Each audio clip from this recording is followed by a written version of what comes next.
witch and judge. I am here, in my skin, in my flesh.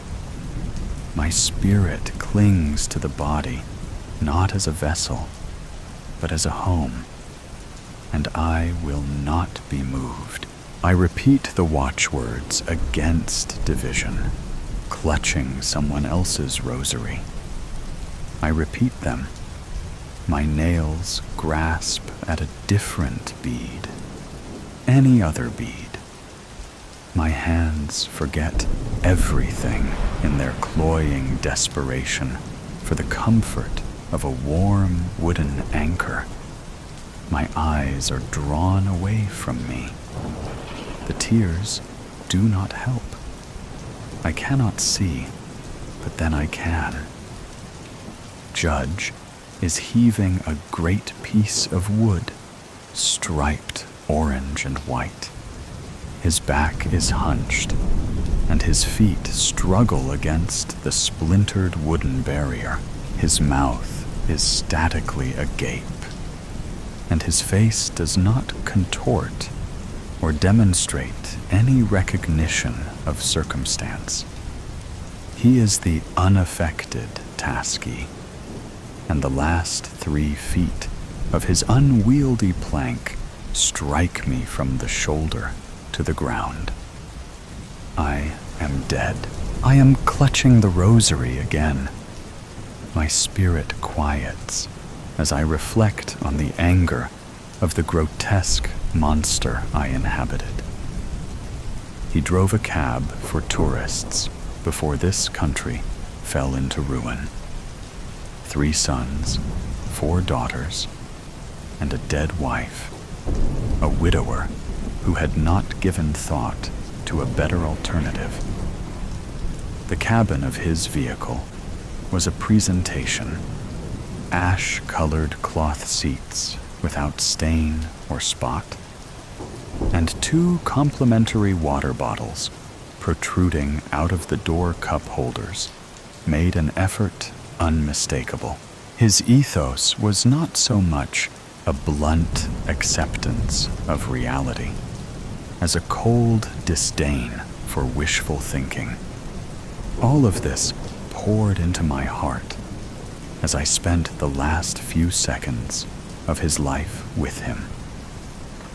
And now I am here, and the door scrapes against the dirt towards me, creating a small mound as it goes. I am not a small woman, but Judge is a tall man. He is an oak that has grown straight and uniform, its roots deep under the earth, unexposed.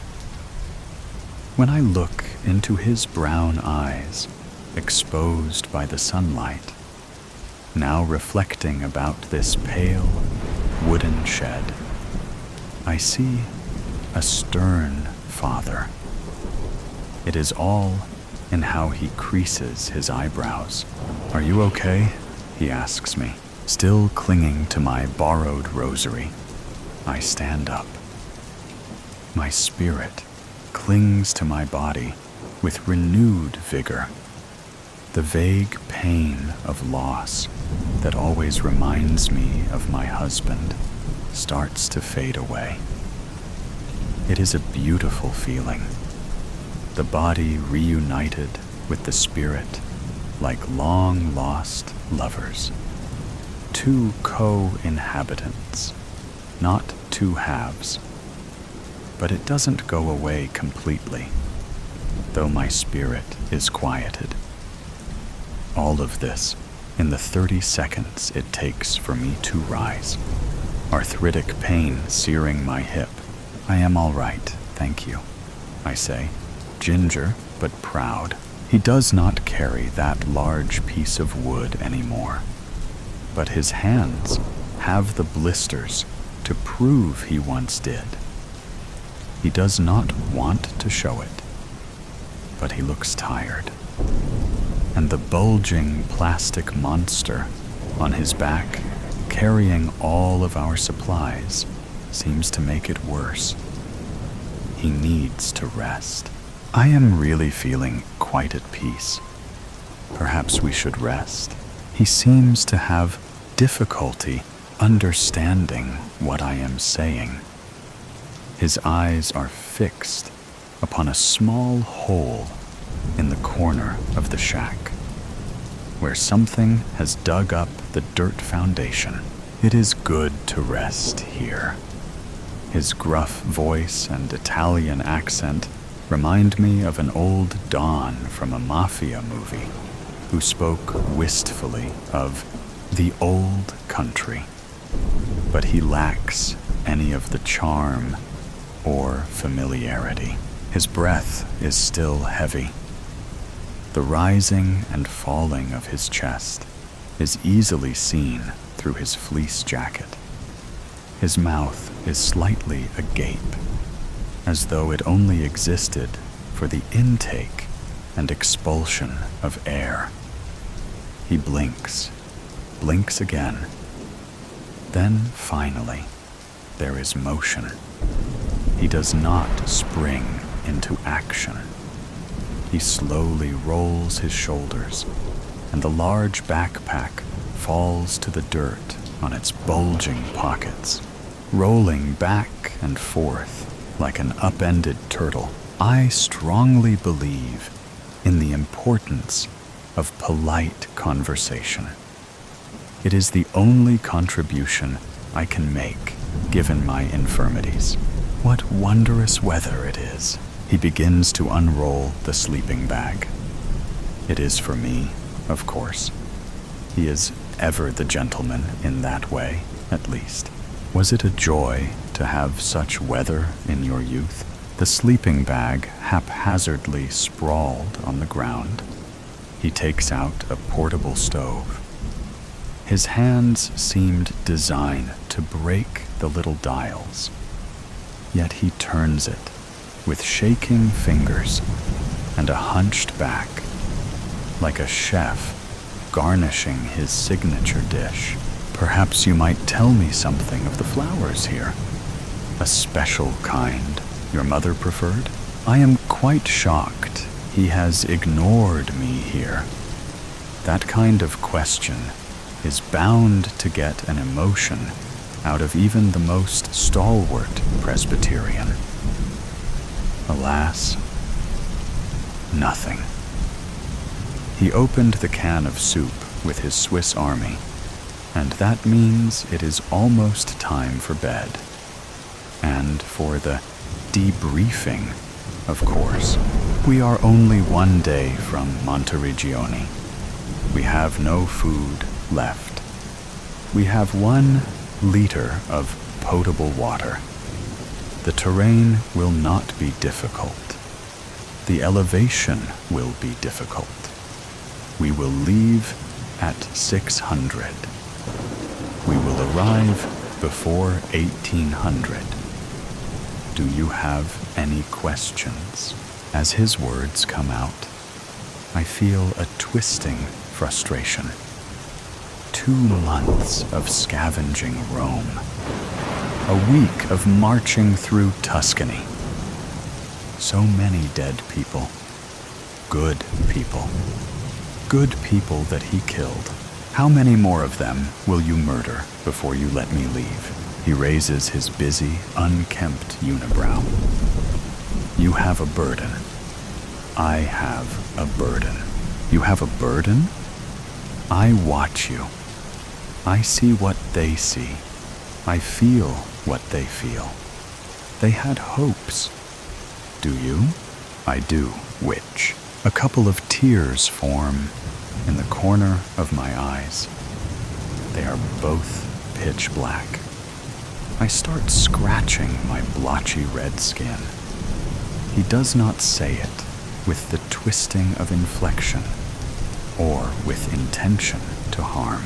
My name is Marigold. I thrust my finger forward at him, and some rogue conscience makes me feel silly. But is the right gesture for the right moment. I need you, witch, and you need me. I am his tool. his edge against the infected, and nothing more. They are not demons, and I am not a witch. You are deranged. You are sick. The next time they are near us, I just might not tell you anything. I might just take a little trip with them. Then I will die. My legs have adjusted to the long days of walking, but I am still exhausted. I want to prolong the argument. I want to share how the infected feel with him. I certainly have tried. I want him to see the crisp interior of the cab. I want him to know about the children and the mothers and the friends and the loved ones. But I don't think any of that would matter. At this point, I doubt he has any point of reference. He must be a statue brought to life, or a thing sprung out of the ground. I fall asleep. I am moving. Quickly. Faster than I ever have. I am hungry. Starving. Grass touches my face, springing backward as easily as forward.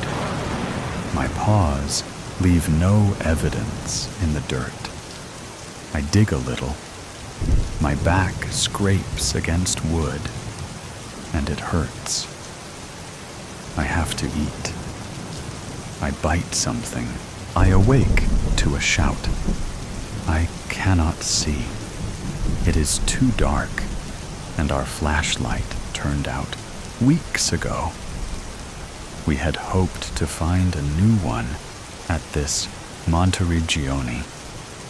I feel around on the dirt. Something bit me. A mouse. Demon. Judge is infected. I did not wake up. Why did I not wake up? You will kill me. It is still dark. I still cannot see. I feel something rubber, indented, grooved. Judge's shoe. I feel something jouet. Something furry. The mouse. Dead. Hours pass in silence. I cannot go to sleep. Judge has hours, and almost all of them will be spent in darkness. Dim morning light fills the shed. Judge shoved it open hours ago, but only now I noticed. What I would give for an infected to stumble nearby. I would do anything to be someone else. I would do anything not to be Judge's comforter. We do not talk. I do not apologize for my outburst, and a regrettable part of my soul feels schadenfreude, as Judge will have to suffer as an infected. He has made others suffer so much. He has killed so many of them, and I am the witness to their pain. I resolve to not kill him. I look at Marigold. She is a pitiful thing. Wretched, even. Marigold stands up. I stand up. I am Judge, but I am also the witch. But I am also Marigold. I am Judge. I want nothing more than to not be this thing, this demon. I want to see a happy world. I prayed so much for the witch. I loved her, and now she is standing up. She drives the Swiss Army into my neck, and I stumble. I die. Foreboding. It was all too much, really. The woman and the boy dragged their tired legs through the deep snow. Ahead of them, far off in the distance, lay the undulating, snow-covered hills where the log cabin they were heading for had been built many years previously. The two could picture in their minds a blazing fire and hot chocolate with little marshmallows floating on the surface, and it was this that kept them going. The boy, a young teenager, often had to support the woman and help her across fallen trees that hampered their progress. The woman was exhausted, and every few minutes she stopped, leaning heavily over her knees, trying desperately to catch her breath. The boy stopped with her every time, but his eyes kept traveling anxiously across the vast expanse of land they had to cross to reach their goal. Being younger and fitter, he didn't need as many breaks as the woman did, but he never complained. It was more important for him to bring the woman back alive than to force her to walk faster. They set off again, the woman hanging on to the boy's arm. The surface underneath them suddenly turned slippery. They had reached the frozen lake finally. There was still a long way to go, but at least there were no hills or fallen trees to navigate. The woman stopped again. Her breathing was labored, and she had trouble drawing a deep enough breath to regain some strength. She was crying from the exhaustion. The boy knelt down and held her. His face was worried and concerned. His hands shook somewhat as he gently patted the woman's back. A man walked past in a sideways manner, like a crab. He waved at the pair and smiled. The woman stretched out a hand towards the man, imploringly, and the boy gave him a surly look. But the man just smiled again and continued through the deep snow. He wore only one snowshoe, which explained his strange gait, but it didn't seem to hamper his progress. He flattened the snow with his snowshoe-clad foot and hardly sunk through the snow at all with the other foot. The woman looked at the flattened snow and then looked up at the boy. He smiled at her. At least there would now be an easier path for them to use.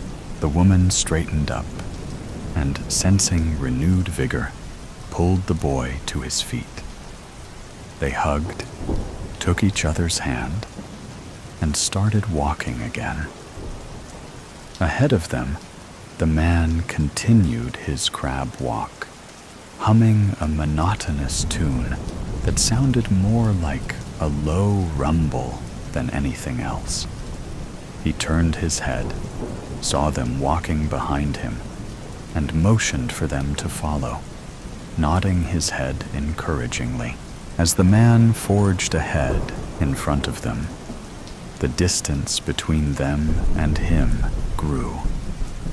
The man was walking unnaturally fast, considering the conditions and his unconventional gait, and the boy grew anxious. He tried to walk faster to keep up, and the distance between him and the woman increased unrelentingly. She called his name, but he seemed oblivious. He had his eyes firmly on the man, who was now barely visible far ahead of them, and did not stop when the woman needed a break again. She called him feebly, but she had no strength to raise her voice. She cried again, cursing her tired legs and laboring lungs. Once more, she bent over her knees, trying to catch her breath. She wanted to scream. She wanted to beg the boy to wait, but no words could be heard. A flutter on the wind, a change in the vibrations another human being causes when they disturb the airflow, caused her to look up. The boy was no longer visible from her vantage point, bent double over her knees. She straightened up quickly, her heart beating faster. Where was the boy? Squinting to look in front of her, she suddenly saw his head pop up, arms flailing, and then disappear again. Her heart fell into her stomach. He had gone through the ice. Finding a strength she didn't know she had, the woman ran. The snow was deep and felt like syrup.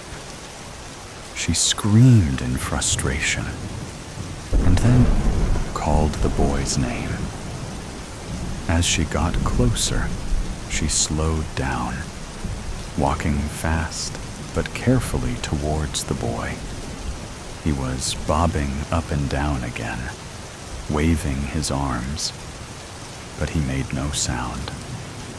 The cold water had robbed him of his voice, and his open mouth, so poignant in his horrified face, only mimicked the sound he was trying to make.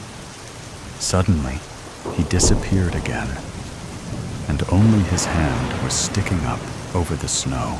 The woman, no longer trying to be cautious, threw herself down on the ice and found his hand. Seconds before, it would have disappeared under the water. She felt the boy grabbing the hand, and she pulled, the adrenaline and fear giving her more strength than she had ever had before. The boy's head appeared again. He looked straight at the woman, and there was a panic in his eyes that scared her more than anything else.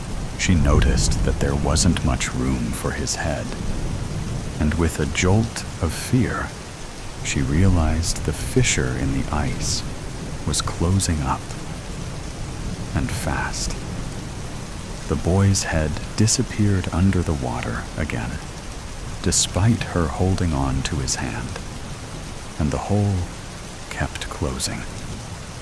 Now, there was no way the boy could get his head through the hole to draw breath again, and she screamed in fear and panic.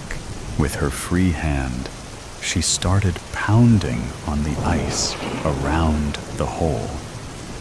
The ice was too hard, and her frail beating could not even chip away at the surface. Keeping a firm hold on the hand that still gripped hers convulsively, she tried bashing a hole in the ice with the heel of one boot, but the ice would not even crack.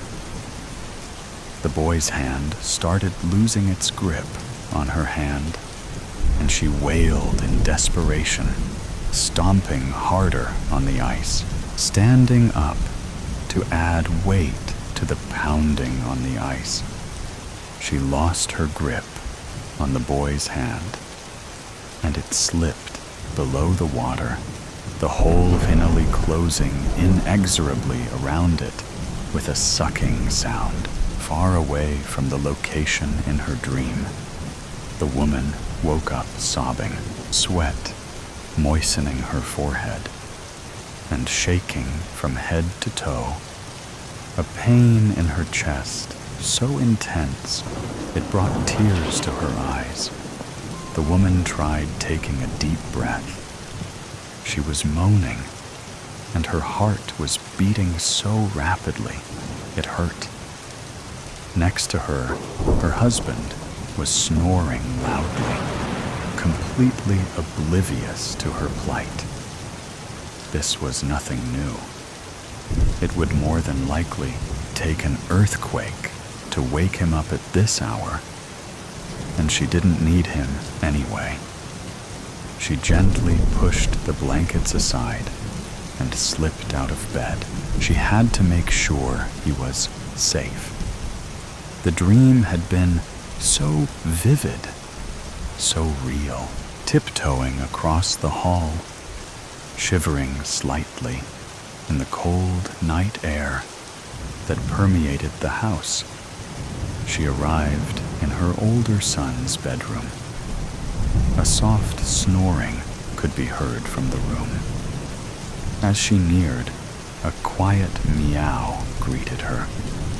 Looking into the room, the lamp-like eyes of their cat Brandy were staring back at her, and the animal meowed quietly again. Letting her breath out, she hadn't even been aware of holding it. She tiptoed over to stroke the cat gently. "Good girl, you stay with him. Keep him safe for me." Looking down upon her teenage son, his mouth open and his wavy hair in disarray around his peaceful face, she felt her throat constrict slightly, and she had to swallow hard to stifle the moan that had almost escaped her mouth again. The dream was still so alive in her mind, and the sense of foreboding was making her eyes water, her chest aching so much she was afraid it would burst open. Wanting desperately to wake him up just to hold him, she instead stretched her hand out, stroking her son's forehead gently before retreating out into the hall again. Feeling compelled to check on her younger son as well, she continued down the hall to the third bedroom.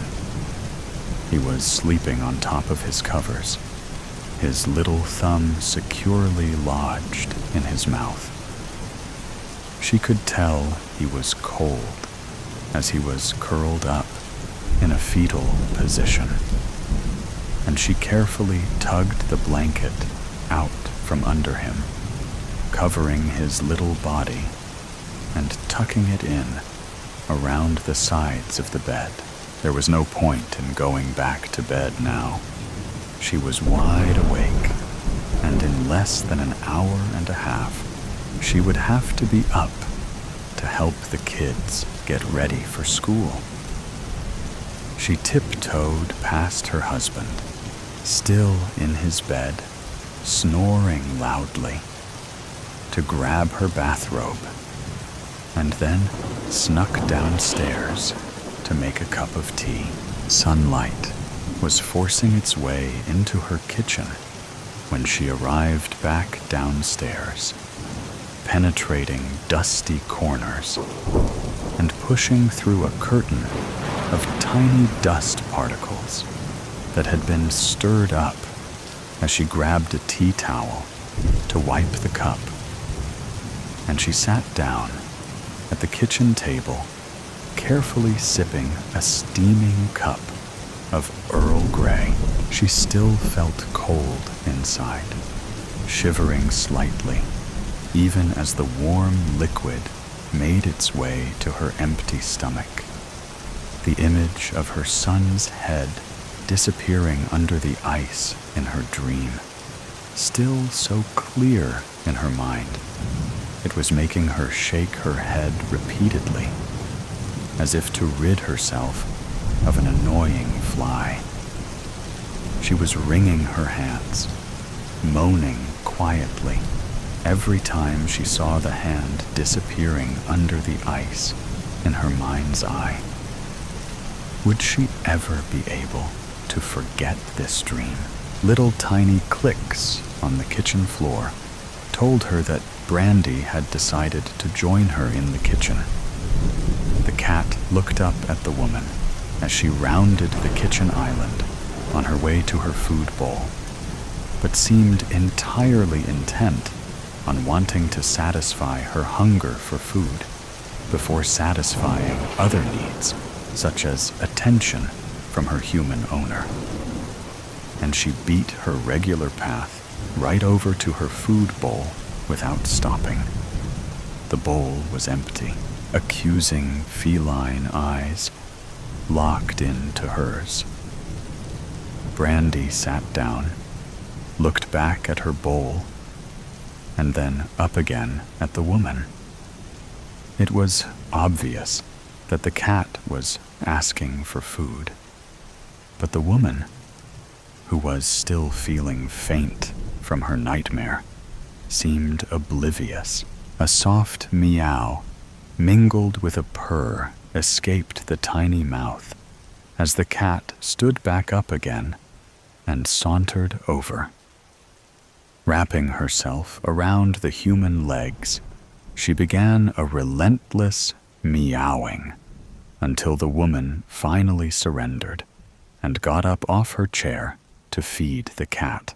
That's when she saw it. Next to the canister where they kept the cat's food, there was a pile of unopened and unchecked mail from the day before.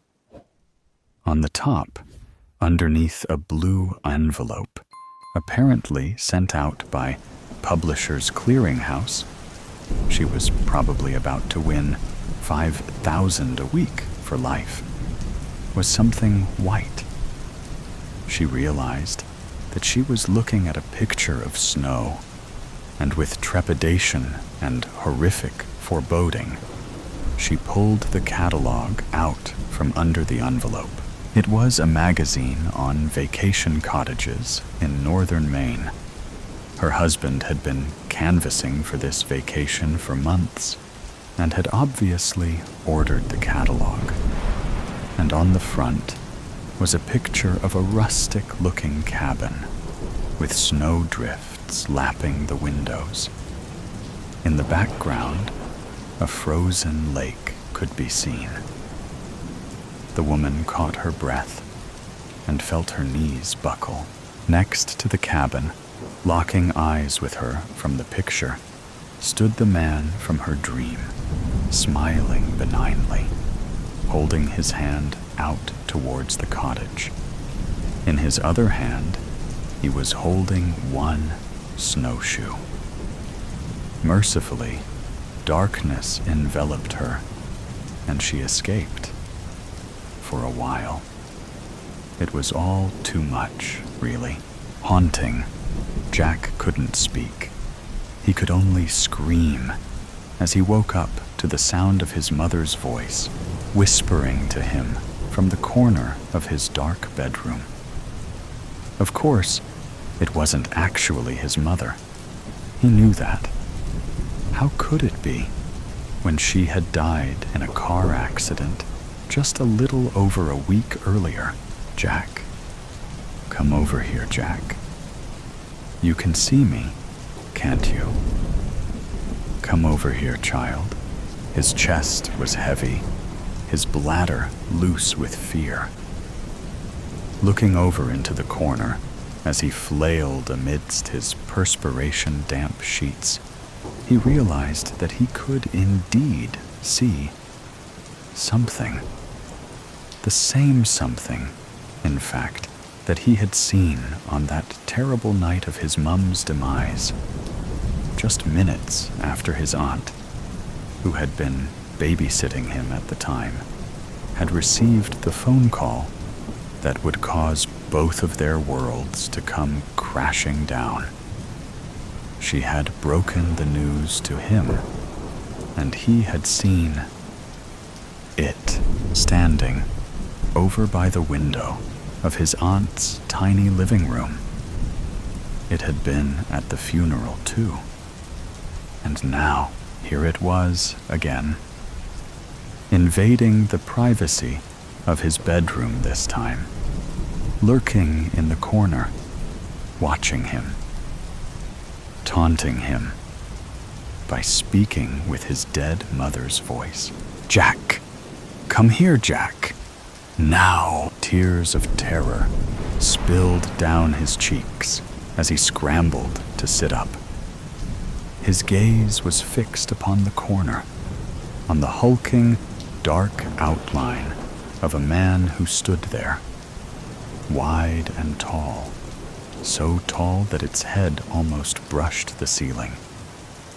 It had no face, no features. It was only visible because somehow it was even blacker than the darkness itself which suffused the room. Blacker than the very night. How could that be? His screams tapered off as his throat constricted. From elsewhere in the house, he could hear the sound of frantic movements. His aunt had clearly been roused by his yells. Her footsteps raced across the landing, old floorboards groaning loudly. "I'll return, Jack.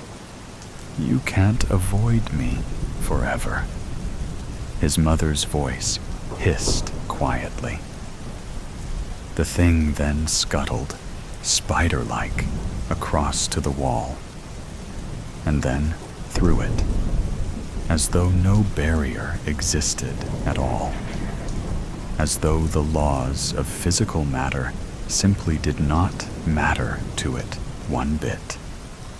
The thing disappeared from his sight just as the bedroom door was flung open and the light snapped on to dazzle him with its bright glare. "Jack, Jack, are you all right?" His Aunt Alice stood there, looking pale and startled. Her resemblance to his mum, as always these days, struck him like a dagger through the heart. They had the same raven hair, just as he did himself. The same ice blue eyes, same sharp cheekbones, same thin lips. His mother's, now stilled forever, whilst his aunt's were pinched in a worried frown as she approached the bed where he lay. "Sweetheart, what is it? Did you have a bad dream?" He shook his head. It was bad, all right, but it was no dream. He raised a trembling hand to point over at the corner where the thing had been standing, mocking him by its mimicking of his dead mother's voice as it tried to lure him in. Alice turned to look, but quickly brought her attention back to him. "There's nothing there, Jack. You just had a nightmare, that's all." Her gaze shifted, moving down over his sheets, where a damp stain alerted him also to the fact that he must have wet himself. He cringed, the tears coursing faster down his cold cheeks. What kind of a 12-year-old wet the bed? "It's all right," his aunt soothed. "I'll get those in the wash, and you can come and sleep with me in my bed for the rest of the night. It'll be dawn in a couple of hours anyway." And so saying, she ushered him out of his bed and took his hand to lead him over to her room. As always, it smelled strongly of lavender. After tucking him in, she retreated back to strip the damp sheets from his bed. Meanwhile, he lay there, alone once more in the darkness, eyes wide open, and frantically scanning the dark shapes all around him, lest the shadow should return again that night to torment him. All the while, the sound of his aunt's stifled sobs haunted his ears. Kenta, Abi, if you can hear me, please respond. I don't know what to do. He hasn't spoken a word since you died, and he seems so disturbed. He's been having night terrors, and Jack crept down the stairs, being careful to avoid the creaking steps. His skin was crawling, body covered in goosebumps, not from the cold, but from a renewed sense of fear. Peering over the banister, he saw his aunt in the living room. She was sitting with her back to him, cross-legged on the floor beside the coffee table. On the table itself, right in front of her, was a board, a wooden board with letters and numbers on its surface, the exact same kind of board as he remembered seeing his mother messing around with so many times before, late in the evenings after she'd had a bottle of wine. Abi, are you here with us? Please. Jan.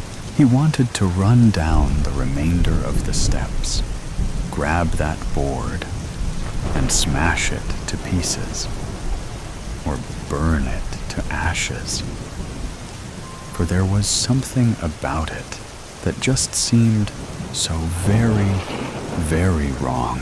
He was stopped in his tracks, however, by a sudden, sharp gasp from his aunt. She had her fingers resting on top of a small, circular piece of glass, which rested atop the board. And as he watched, the piece of glass slid free of Alice's grip and went spinning away, clearly moving of its own volition. It raced in jagged lines all across the board. Jack felt dizzy at what he was seeing.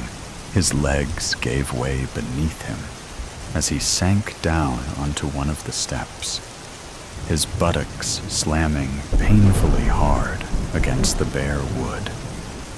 Candlelight leapt in the room before him, the multiple flames flickering wildly. A muffled groan rumbled deep in his chest. Alice did not turn around. She was far too intent upon whatever message was being spelled out to hear him. He watched as she snatched up a nearby notebook and pen, scribbling frantically as she noted down what she was seeing reveal itself before her, never taking her eyes off the board. Eventually, the glass fell still. Something stirred in the air. The candle stuttered. His aunt gave a shiver, and Jack watched as the shadow man emerged through the closed door into the kitchen, moving to stand right beside Alice, reaching out with one of its thick arms as though to touch her. Another gust of wind blew through the room, carrying on it the stench of something rotting. Unable to take it anymore, Jack scrambled to his feet and ran back up the stairs. He cowered in his aunt's bed, covers pulled up over his head. As in the room below, he heard her begin to scream.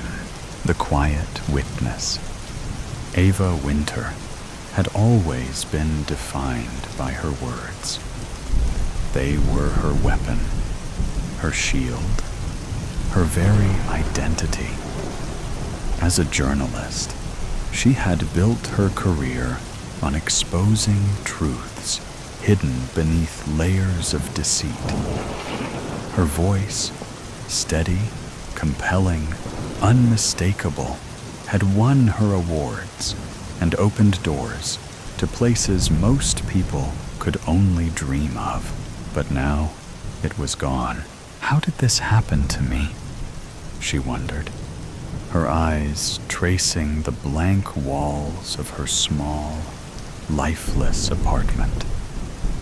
Each morning felt like waking into a nightmare she couldn't escape.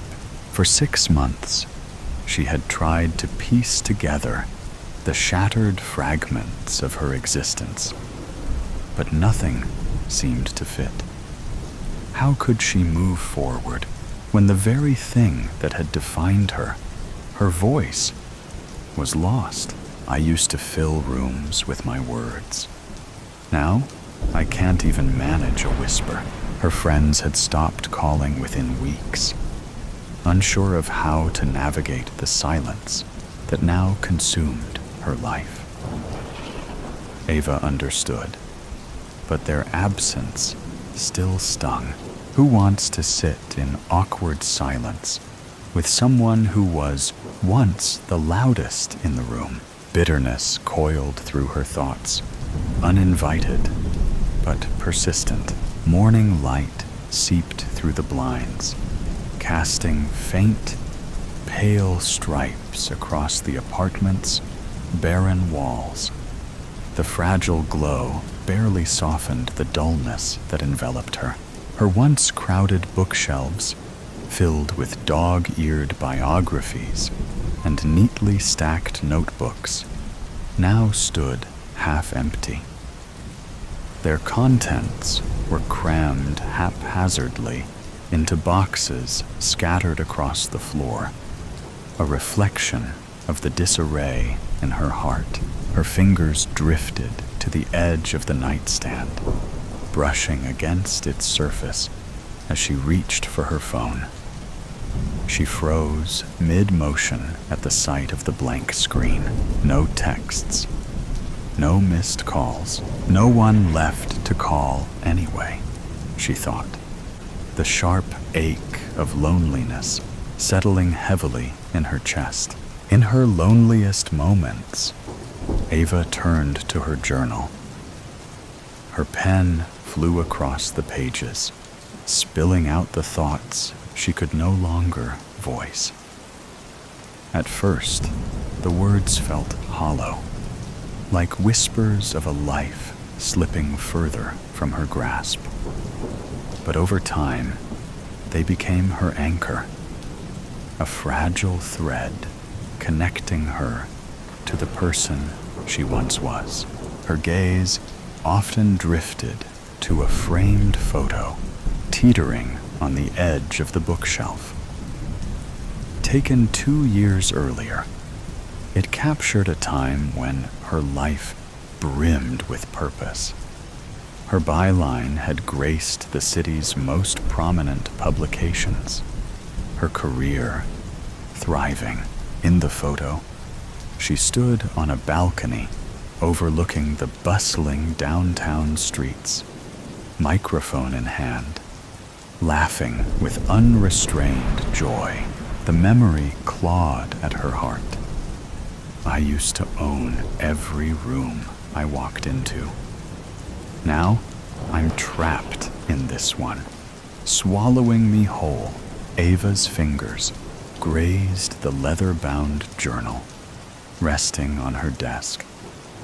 She flipped it open, watching as the transformation unfolded before her eyes.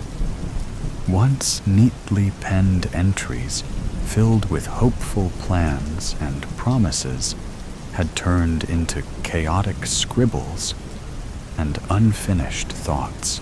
The journal had become more than a daily ritual. It was her lifeline, a fragile thread connecting her to a reality she feared was slipping away. Even as she poured her thoughts onto its pages, the oppressive stillness of the room closed in around her, heavy and stifling. Tightening her grip on the pen, she thought, "How did this happen to me?" With deliberate strokes, she scrawled 2 words across the page. "Still here." She stared at them, letting the silence stretch, their uncertain and resolute meaning. The park had become her only refuge from the stifling walls of her apartment. She appreciated how the trees muffled the city's constant noise, providing a space where the silence felt peaceful rather than overwhelming. The biting winter air stung her cheeks as she wandered along the familiar path, her boots crunching over frost-covered grass. Skeletal trees creaked softly in the wind, their shadows reaching across the ground like long fingers.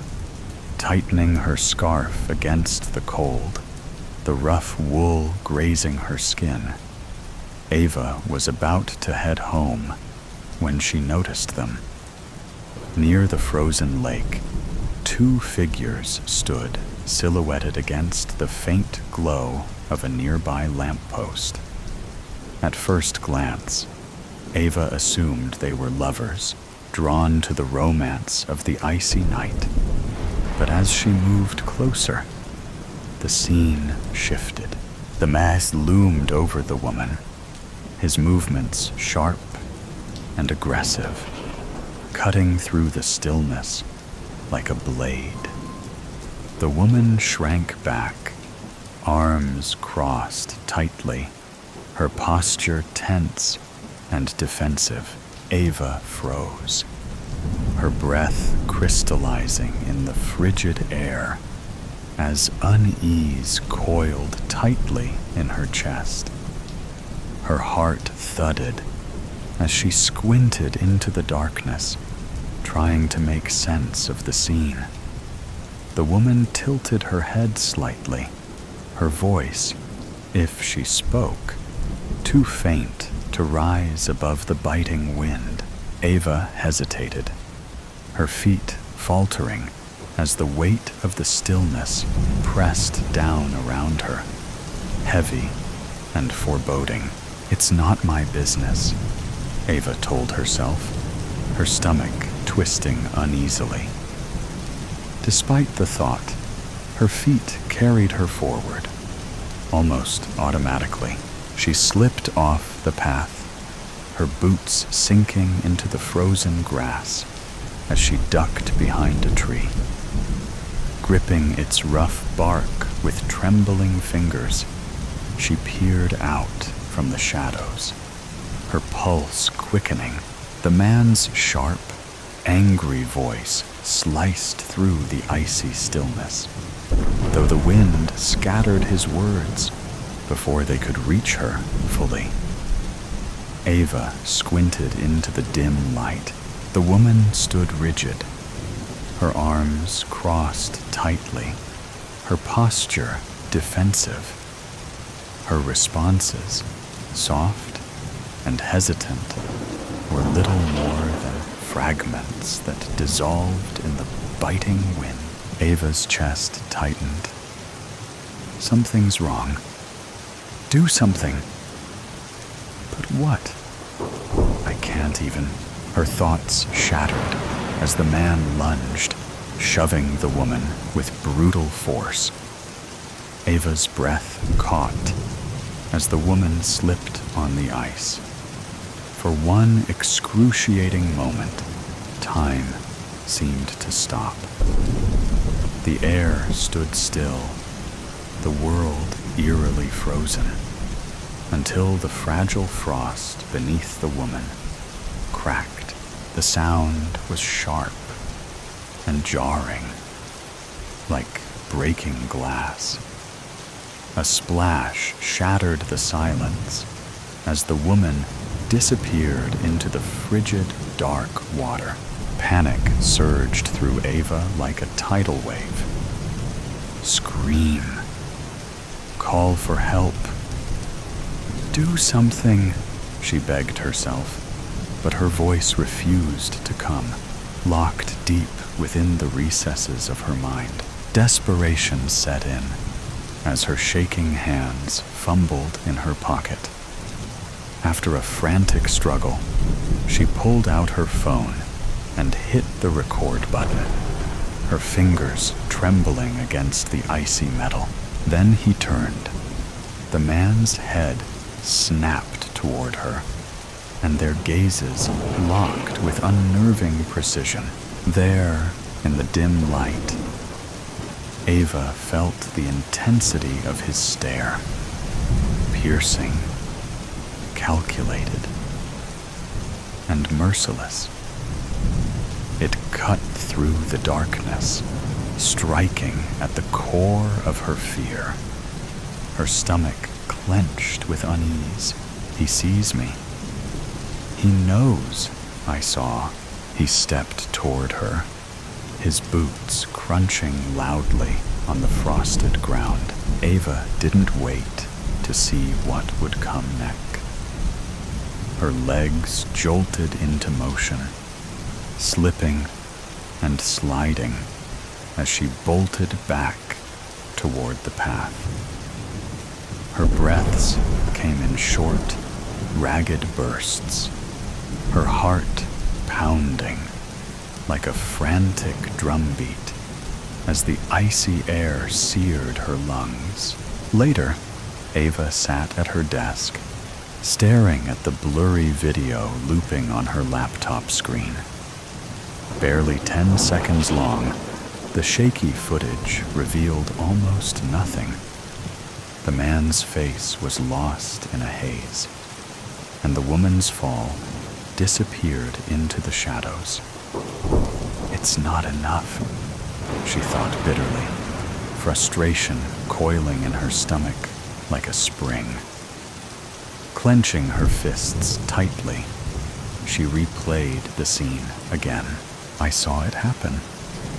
I know what I saw. Why isn't that enough? She had gone to the police, but their skepticism had been palpable. Unable to speak, Ava resorted to scribbling frantic notes, pointing at her phone and gesturing in sheer desperation. Yet her efforts were met with dismissive questions. Why hadn't she called for help? Why was the video so unclear? Did she even know the people involved? By the end of the interview, Ava felt like the one under suspicion, the weight of their doubts pressing heavily on her. Back in her apartment, anger simmered beneath the surface. Her notepad lay open on the cluttered desk, its pages littered with hastily scrawled thoughts and disjointed leads. As she tapped her pen against the edge of the desk, the scene replayed vividly in her mind. How could they dismiss it so quickly? She thought, her chest tightening. You were there. You saw it. Isn't that enough? But the memory of the detective's dismissive tone echoed, fueling the frustration building inside her. Ava slammed the notepad shut. This is why I became a journalist, to expose people like him, to give a voice to the powerless. And now, I'm the one without a voice. Her laptop screen flickered. The video paused on the shadowy outline of the man by the frozen lake. No features, no clarity, just darkness. Ava clenched her fists, biting back the doubt, gnawing at her resolve. Not enough, she thought bitterly as she grabbed her pen and scrawled the words across her notepad with such force that the paper tore. Her hands trembled as the detective's words replayed in her mind. A blurry video isn't much to go on. Without more, there's not much we can do. Tears prickled her eyes. They think I'm delusional. They think I imagined it all. Helpless. Powerless. She swallowed hard, her throat tightening. You're not helpless. You've never been helpless. Her reflection in the window caught her eye, tense and weary. She leaned against the wall, inhaling deeply, her fists still clenched. This is why you don't quit, she reminded herself. Because people like him can't get away with this. You can't let them win. A sharp chime from her computer broke the heavy stillness. Crossing the room, Ava froze when she saw the sender's name. Lucas. Her breath hitched. A flicker of something she hadn't felt in months breaking through the haze. Hope. His response was brief, but direct. And it ignited something in her. You're not doing this alone anymore. Lucas had been there during her prime. One of the few who understood her dogged pursuit of the truth. Now, he was ready to help. Together, they began unraveling Victor Hayes's carefully concealed life. Corruption, intimidation, a pattern of calculated violence cloaked behind a polished facade. Each new revelation strengthened Ava's resolve. She stared at a photo of one of Victor's previous victims, her fingers gripping its edges. He's done this before, and no one stopped him. That changes now.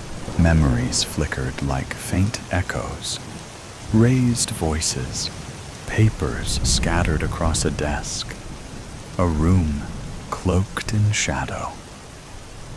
Ava pressed her hands to her temples, trying to grasp the elusive fragments. Think. What did you see? What did you hear? But the harder she tried, the more the details seemed to slip through her fingers, like grains of sand. Still, one truth emerged from the fog. The night you lost your voice wasn't random. It's tied to all of this. It's tied to him. With Lucas's help, Ava tracked down an old source, a woman who had once worked closely with Victor. They met in a quiet cafe, where the soft murmur of conversation only heightened the tension between them. The cafe's low buzz and clatter of mugs softened, fading beneath the chaos in Ava's mind. She gripped her notepad, knuckles white, as her gaze darted between the woman's trembling hands and the window. She wouldn't stop watching. Across the table, the woman stirred her tea with deliberate slowness, her hands trembling faintly, despite the blank mask on her face. "You don't understand yet," she murmured, her voice tight and low. Her eyes flicked to the window, watching it intently, as if expecting someone to burst in. "But you will soon." Ava's stomach churned, tightening painfully, Her pulse hammered in her ears, drowning out the comforting hum of the cafe. Slowly, she picked up her notepad from the table and scribbled a question.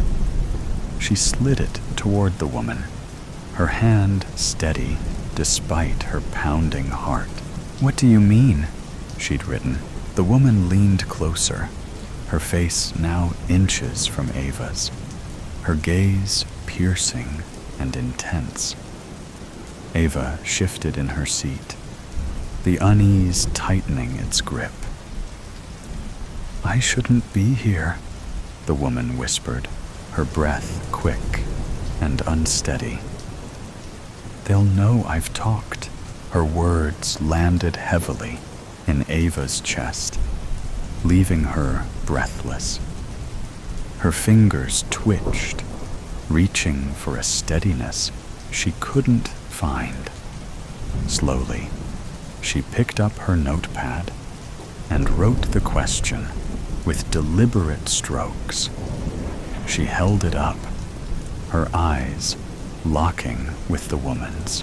"Why me?" The woman hesitated, her hands fidgeting with the edges of her napkin, tearing it into frayed strips. She glanced at Ava, guilt and resignation flickering in her eyes, before quickly looking away. Her trembling hands gripped her cup, her voice shaky as she spoke. Ava studied her closely, her pen gliding across the page. "Look at her. She's scared, just like you were, just like so many others. But she's here. She's talking. That means something." Lucas asked the questions Ava couldn't, drawing out details she hadn't dared to hope for. By the end, the truth was undeniable. Victor's immaculate public image was a facade upheld by manipulation and fear. Ava stared at her notes, her breath hitching as her eyes landed on the name scrawled in the corner of an earlier entry. Victor Hayes. With measured movements, she wrote on her notepad and slid it toward Lucas. "We need to meet him." Lucas read the words, his jaw tightening before he nodded. "We'll choose a location where he won't feel entirely in control," he said, his voice low and deliberate. Turning to the woman, he added, "Thank you. You've done more than you know." The woman nodded faintly, her hands gripping her cup. Ava's heart pounded as she absorbed the gravity of what lay ahead. Meeting Victor meant stepping directly into the fire, but it was the only way forward, the only way to bring the truth to light. Her resolve sharpened as she scribbled on the notepad once more. "We need to confront him." Lucas glanced at her words and nodded resolutely. "If we're doing this, we have to be strategic. We need neutral ground, somewhere he'll come but won't own." The theater was his idea. "It's neutral ground," he said. "Somewhere he'll come, but not somewhere he'll own." Ava wasn't convinced. What if he doesn't show? She'd written on the pad between them, her pen pressing into the paper with doubt. "He will," Lucas had replied, leaning closer, his voice steady. "He'll want to see the pieces for himself. He can't resist thinking he can still control the outcome." And so, the message was sent. Its contents carefully constructed, to lure Victor out. The stage was set, both figuratively and literally, for the confrontation that Ava knew could change everything. Now, as she stood in the hollow shell of the theater, its grand interior reduced to shadows and decay, the weight of that choice settled heavily on her. Dust motes danced in the dim light streaming through cracked windows, and the faint creak of old floorboards echoed in the cavernous emptiness. Her evidence was meticulously laid out before her on the stage, each piece feeling like a fragile lifeline, a thread connecting her to the truth. And then, the sound of polished shoes clicking against the floor broke the stillness, each step deliberate, each echo sharper than the last. Victor Hayes emerged from the shadows at the back of the theater, his presence filling the room before he even reached the stage. He stopped a few feet away, the cool glint in his eyes pinning Ava in place. His suit, pristine and unyielding, seemed to mirror his demeanor. Impeccable, yet menacing. "You should have stayed quiet," Victor said.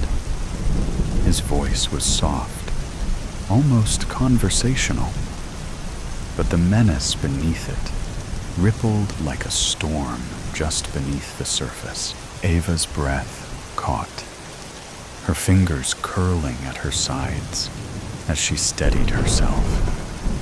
The weight of his presence was suffocating, but she forced herself to meet his gaze, refusing to look away. Inside, her thoughts sharpened, cutting through the fear. "I don't need a voice to bring you down. My story is louder than you'll ever be." Victor's smile was faint, more an indication of control than amusement. "This," he said, gesturing to the evidence before her with a flick of his hand, "isn't going to change anything. You think you've won, but you don't understand how the game works." Lucas stepped forward, breaking the tension momentarily, as he began presenting the truth piece by piece. His voice was firm and steady, and for the first time, Ava saw Victor's polished exterior begin to fracture. His jaw tightened, his eyes narrowing ever so slightly as each revelation chipped away at his armor. "You don't understand what you're doing," Victor said finally, his tone cutting and sharp now. "You think justice is on your side. You're in over your head." But Ava didn't flinch. As the cracks in Victor's facade grew, a strange calm settled over her. Her silence, once a source of despair and weakness, now felt like an unassailable wall. This was the moment she had fought for. The truth was out, and it was louder than anything Victor could say or do. She stood taller, her composure unbroken. "This is it. This is why you fought so hard. This is what they can't take from you," she thought, the strength in her resolve radiating outward. Victor stepped back, the calculated anger in his eyes barely contained. For the first time, it was clear. He wasn't in control anymore, and Ava, with her silence and the undeniable power of truth, had turned the tide.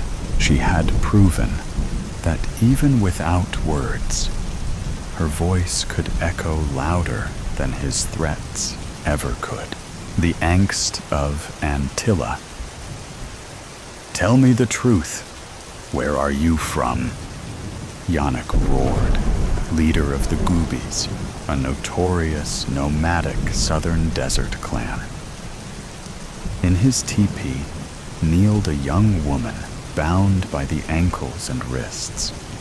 She wore a dirty, white satin tunic and breeches. Her brunette hair escaped from under her sand-dusted headscarf. Around her tired eyes, a darkened mixture of sand and sweat stuck to her skin. Other than that, the rest of her face remained untouched. Inside the teepee stood a few wooden chests and a bed of dried rushes wrapped in linen. A lantern sat next to the bed, and about 4 woven ra covered the desert floor. A leather bag lay across the floor, next to the woman. Through the crack of the entrance, stars could be seen, twinkling in the inky darkness of the desert sky, stretching out towards the far horizon. A slight chill wisped its way inside and curled around the room. Besides the faint talk of those in the surrounding tents, only the crackle of the rushes burning in the lantern could be heard. "I've said too much," the woman murmured. Yannick slapped her across the face. Her head snapped sideways, the red sting blooming across her cheek. Slowly, she turned back to face Yannick, trembling with rage. She glared at him, her blazing eyes drilling unsettlingly into his soul. Yannick took a step back. The wrinkles on his forehead loosened as frustration turned to shock. "No way. This can't be," he whispered, feeling his stomach drop. He lowered to one knee to face her. He had to confirm what he was seeing. He let out a sharp sigh of disbelief. His eyes weren't fooling him. "How?" he asked her. She continued to shoot daggers at him, remaining quiet. "How?" he repeated. "How what?" she spat. "Amber." Your eyes turned amber. She broke eye contact with Yannick and stared blankly at the reed-woven floor. Her eyes flickered back to a deep shade of brown. Yannick shuddered as he felt a sudden chill leave his bones. "Tell me I'm wrong when I say that you're from Antilla," Yannick said, holding his breath. The woman shut her eyes and sighed. "Tell me!" he roared impatiently. She looked up at him again, amber flickering faintly through her pupils. A coldness instantly rushed over him again. "You're not wrong. I am from Antilla." Yannick exhaled sharply, falling backwards to sit on the floor. He crossed his legs and ran one hand through his hair. "H, how is it possible? How did you survive?" he questioned in a softer tone. "Untie me, then I'll tell you," she hissed, her menacing amber gaze burning into Yannick. "You have some nerve. Then let my secrets remain untold," she jeered, narrowing her eyes. Her lip curled slightly. Yannick scoffed before getting up. He walked over to her leather bag and threw it angrily behind him, out of the woman's reach. He reached down, lifted the end of his robe, and took a sharp dagger from a tight piece of cloth wrapped around his ankle. He kneeled behind the woman and started to cut away at her restraints. She rolled her shoulders and stretched her neck the moment she was free. She stood up briefly, stretching her legs, and before sitting back down with her legs crossed. Yannick kept his eyes locked on her, dagger in hand, before he sat down again. "Thank you," she said, with a slight nod. "I will tell you how I managed to make it out alive from Antilla. But it will not help you, nor will it bring any peace to this situation. It will only quench your curiosity." "A favor for a favor," Yannick said, twisting his knife from the blade's tip. "Very well." The woman dug deep into her mind to try to resurface the day she made it out of Antilla. The memories came flooding back in an instant. "Tonight, a distant star will die. It will explode into blues and pinks and purples," Kira said, bursting with excitement. "And how do you know this?" I said, crossing my arms. Kira had a vivid imagination. We never knew if what she was saying was fact or something she had created in her head. "Next to the North Star last night, I noticed one of the stars getting dimmer and dimmer until it disappeared. It was always there. I had it plotted on my star map. I waited for a long time, but it never came back. This lines up with the legend of Nara," Thomas interrupted. "The legend that described Nara Envith witnessing the night sky illuminating in an unfathomable display.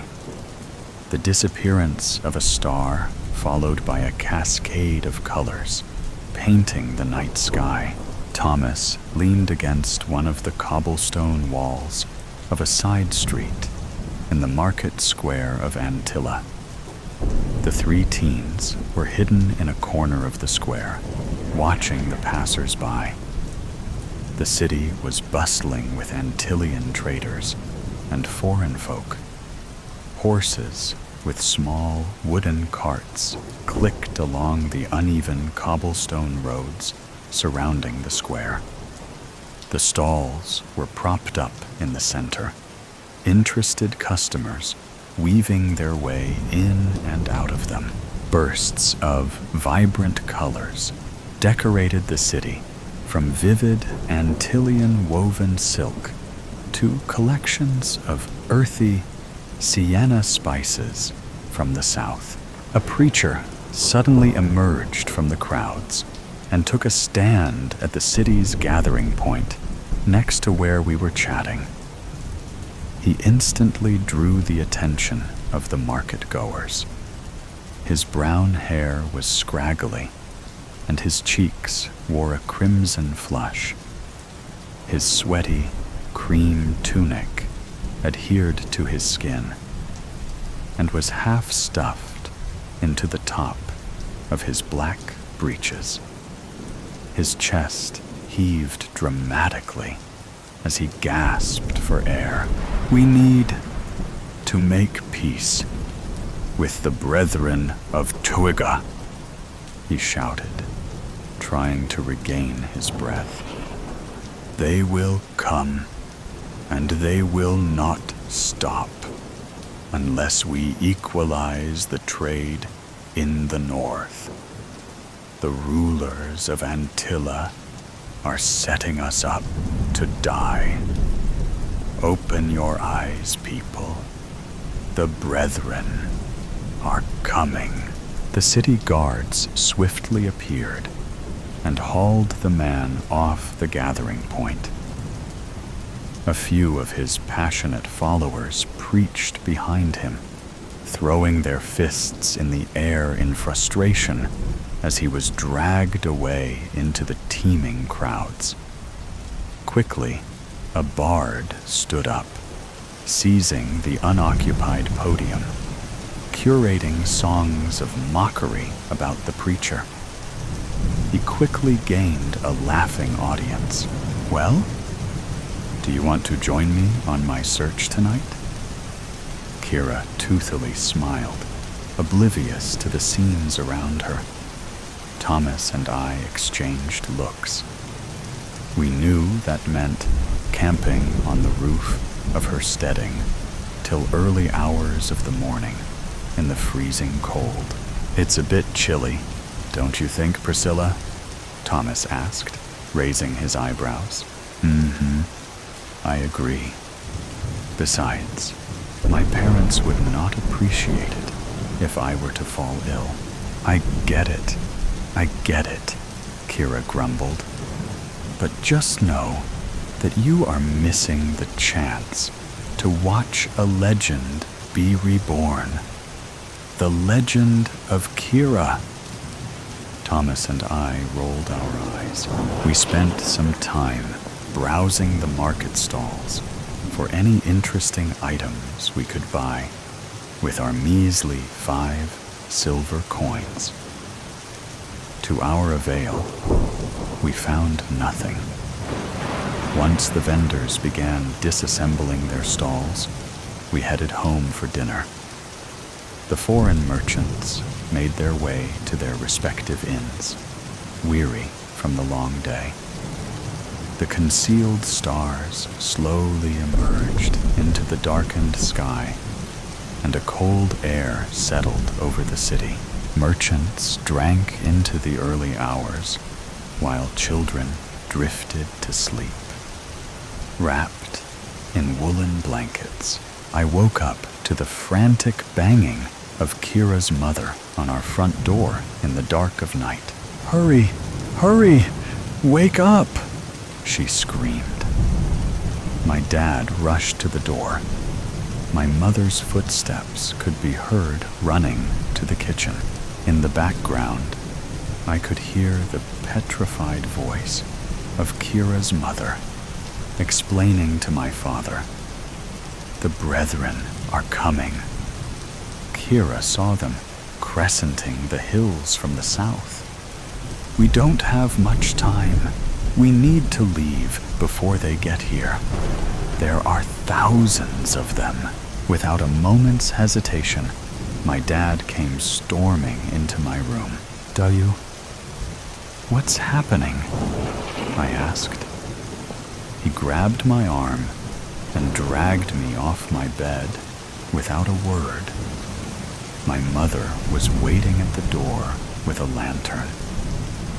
In the span of a few minutes, buildings had been set alight, and screams could be heard echoing through the city from the outer walls.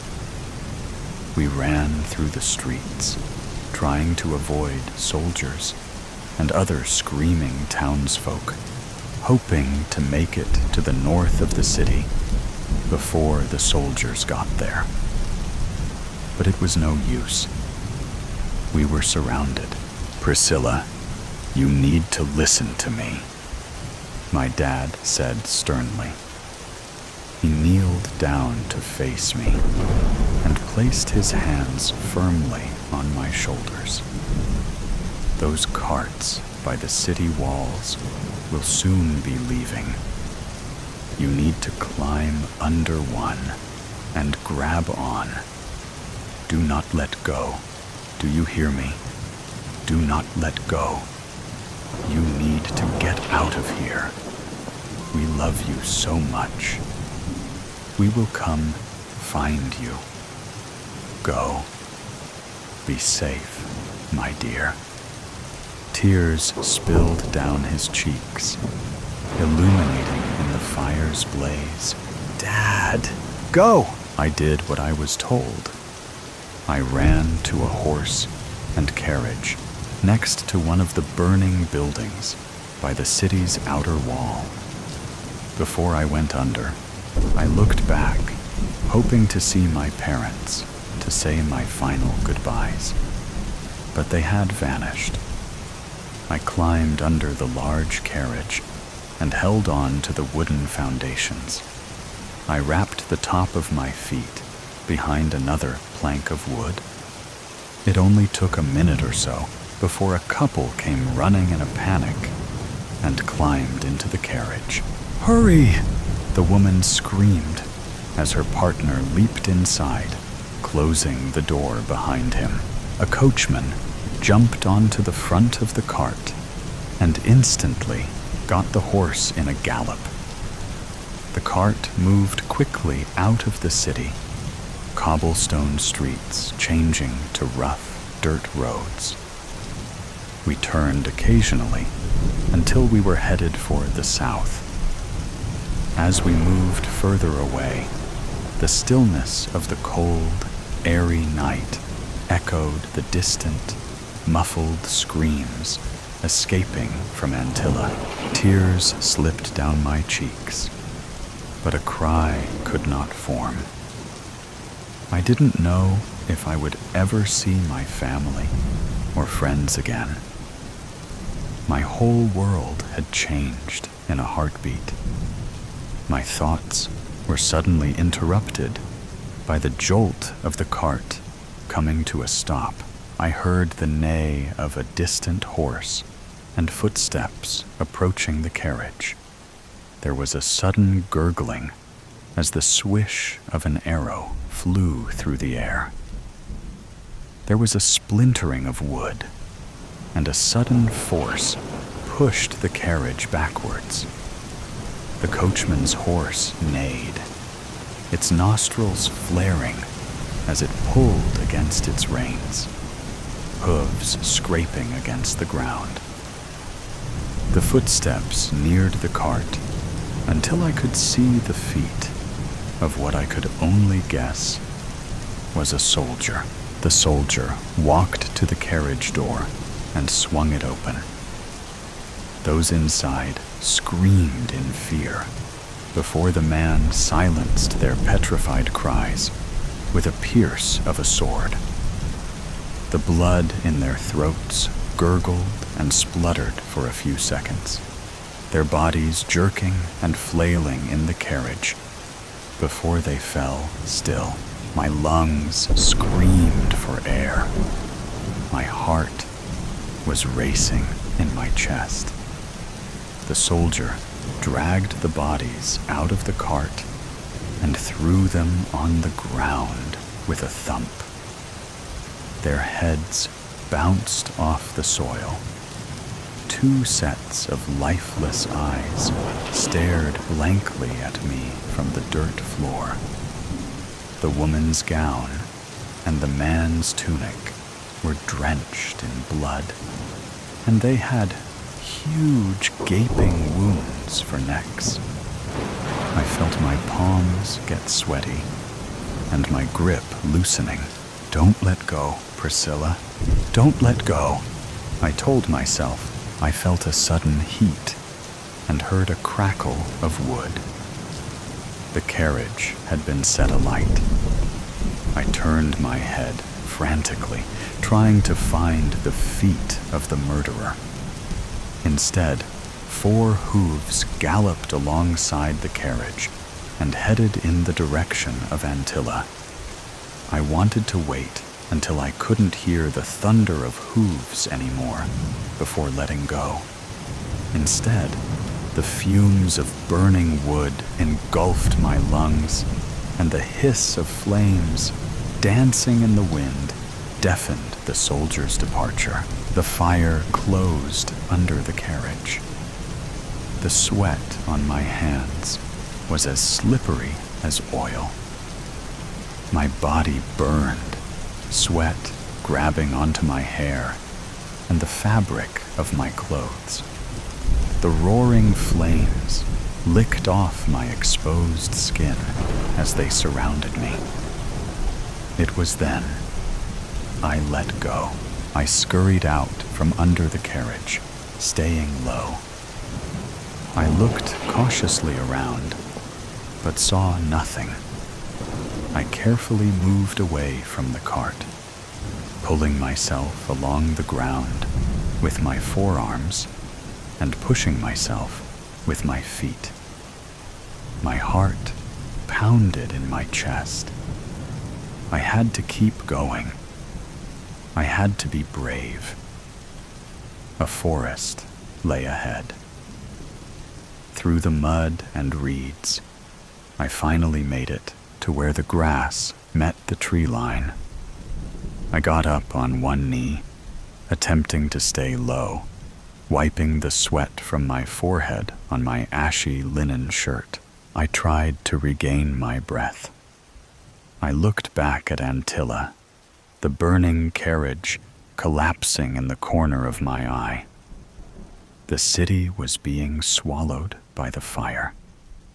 I could make out hundreds upon thousands of more soldiers marching their way to the stone walls of my city.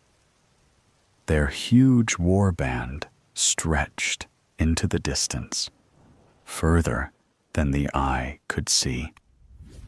A harrowing pain of grief shot through me, each quivering breath a battle against the burning agony in my chest.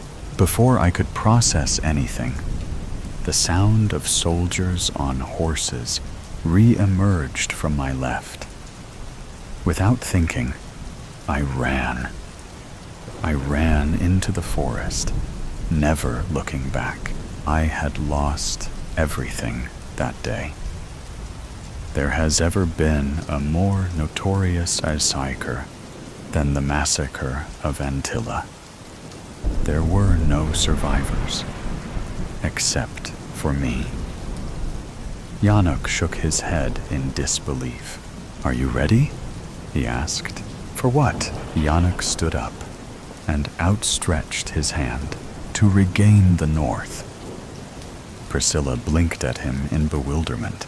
They did not only steal Antilla.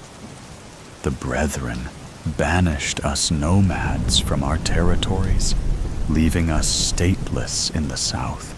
They are trying to rule over all the sacred lands. We shall not let that happen. We are going to fight. We will take back what is rightfully ours. Are you in? Priscilla hesitated for a moment. The bottled anger boiled her blood. A fiery passion burst in the pit of her stomach, longing to gain revenge for her friends, her family, her home. She looked up at Yannick, eyes burning with an igniting amber. Priscilla nodded and took Yannick's hand. She was ready to fight. Runaway bride. Hopping onto a random train in the middle of the night was not the best idea Elise ever had. Not her worst, but a close second to when she was 13 and slept in the library overnight, only to wake up surrounded by cleaning pixies, surrounded by luggage and the smell of old clothes. She shifts her legs to avoid having them fall asleep before the train reaches the next stop. In other carts, there are no doubt people dining and laughing with glasses of champagne in their hands. She wishes she could join them in their revelry, but leaving her hiding space in a torn, dirt-stained wedding dress won't bring her the right sort of attention. Elise only wanted to be sure that no one had altered it without her knowledge, like her mother-in-law-to-be threatened to do when she failed to convince her to wear her gaudy dress from her own wedding. She didn't expect to hear screaming from the adjacent room when she tested how it fit. Glass bottles filled with wine for the guests breaking against the adjoining walls the cries only stopping at the sound of a sickening thud. Her groom's voice only relieved her for a moment before she heard it discuss where to dispose of the body. She acted on instinct, opening a window and running until she found the train ready to depart. Tears come unbidden after what feels like centuries, thinking of only escape and surviving. Her plans of marrying the man of her dreams are now as broken as her heart. Her eyes grow heavy after her sorrow drains her of tears that further stained her once beautiful white gown. Not even the pain in her blooded feet could keep her awake as adrenaline faded from her body, replaced with exhaustion. Time passes her by as she slept, leaving her ignorant to the moment when the train stops and she's no longer alone. Someone large and strong grabs her, pulling her forward to the point where she nearly falls. Despite her panicked cries, Elise is dragged across the floor, her body already sore from her escape, her limbs unable to move from the mixture of fear and defeat. This is it, my end. They'll take me back to the estate, if not the chapel. My murderous groom will say I'm just a frightened bride with cold feet. And then it will be my body buried somewhere unknown. No one will know I'm missing until I'm nothing but bones. They take her into a train cart filled with people in fancy clothes, tossing her into an empty booth, her head falling against the window, exposing the darkness she used to cover her escape. She doesn't recognize the area behind the glass. Nothing but trees with no sign of human influence. Despite the throbbing in her skull, Elise turns her head to the gawking crowd staring back at her in confusion and horror, their meal interrupted by her unexpected entrance. Only a lone man in a trench coat and wide-brimmed hat has a neutral expression when looking at her. "Is this everyone?" the man asks a uniformed man, the one she assumes brought her here. "Yes, sir. All the passengers are accounted for, and our stowaway." "Any sign of the necklace?" "No, sir." The man in the trench coat sighs in frustration. Elise shrinks into herself as the eyes surrounding her seem to search through her soul. "Who is she?" one whispers. "I don't know. I don't recognize her." "Wait, isn't there a wedding this morning? The Von Gray and Carlyle families, right? It can't be Elise Carlyle. She wouldn't be caught dead in such a state. Besides, why would she be running from her own wedding? They've known each other for years." Elise opens her mouth to explain everything, yet no words would come. Try as she might, the only sound she can make is a strangled cry.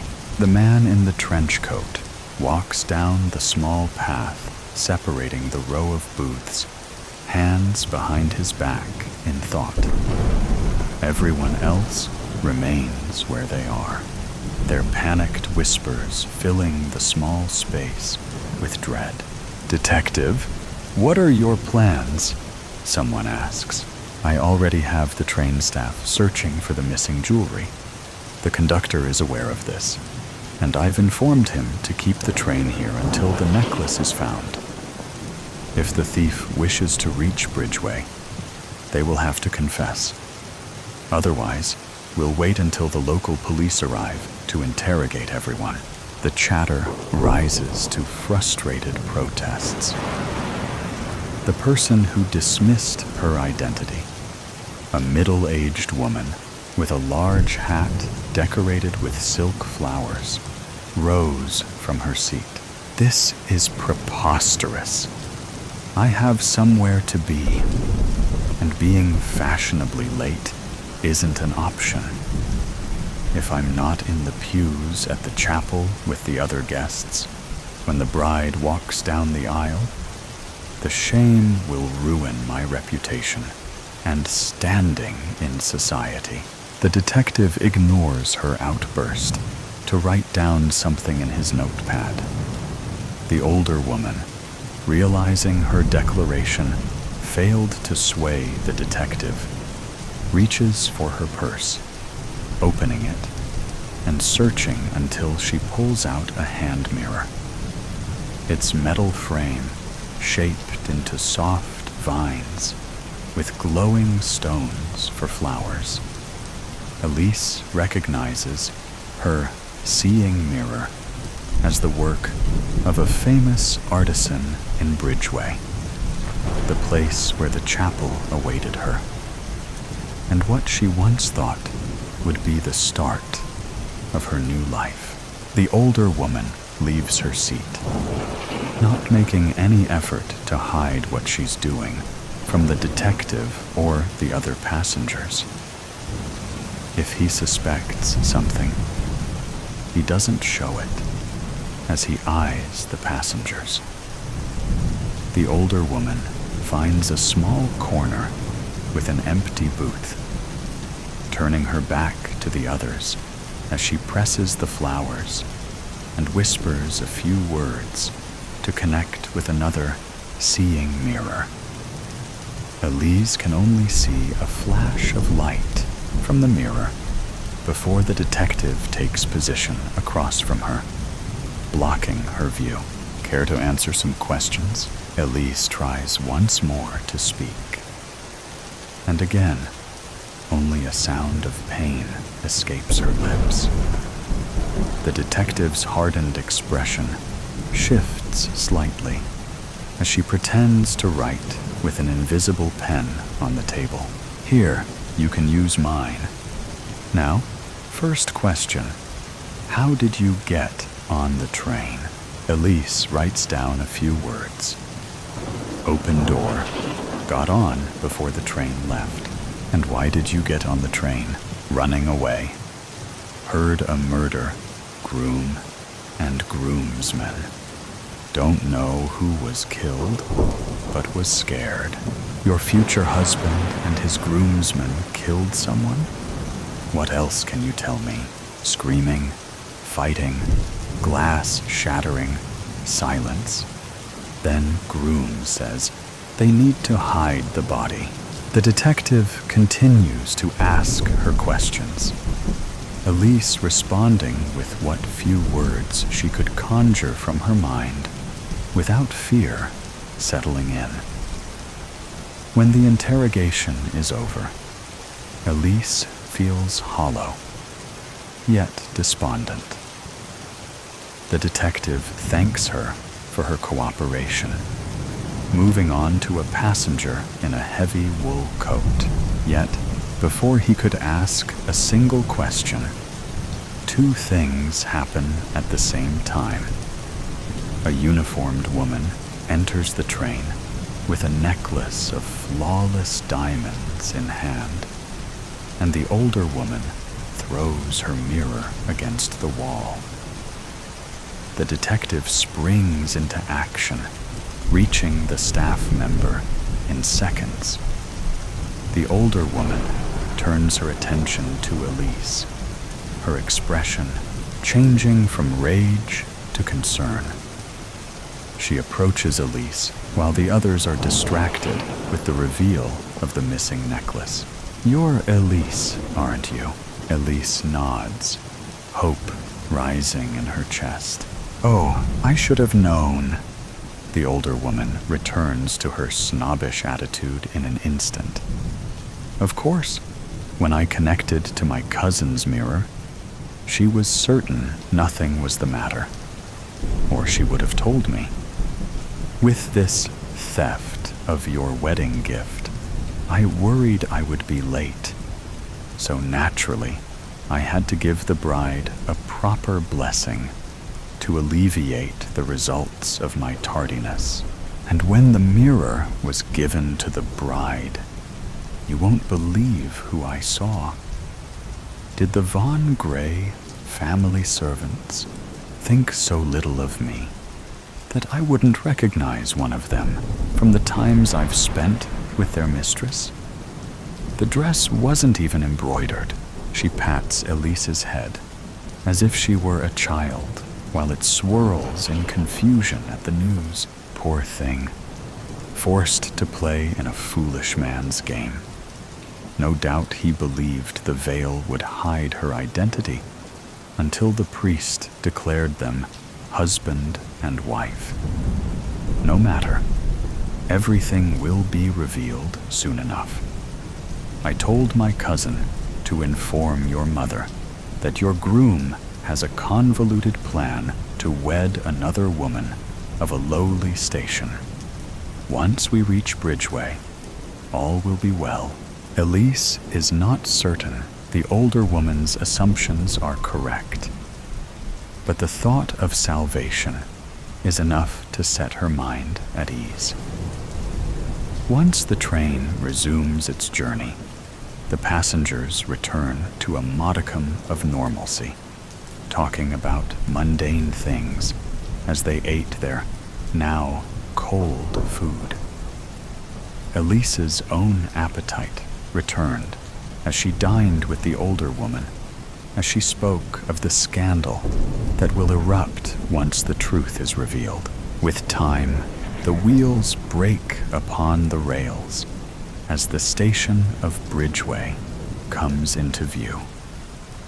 The familiar face of her mother, eyes stained with sorrow, light up once Elise races onto the platform into her warm embrace. Lessons from my shadow dreams.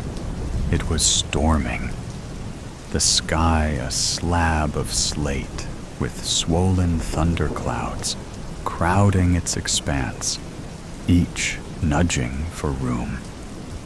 A wicked, unrelenting wind whipped chestnut hair into my eyes and mouth.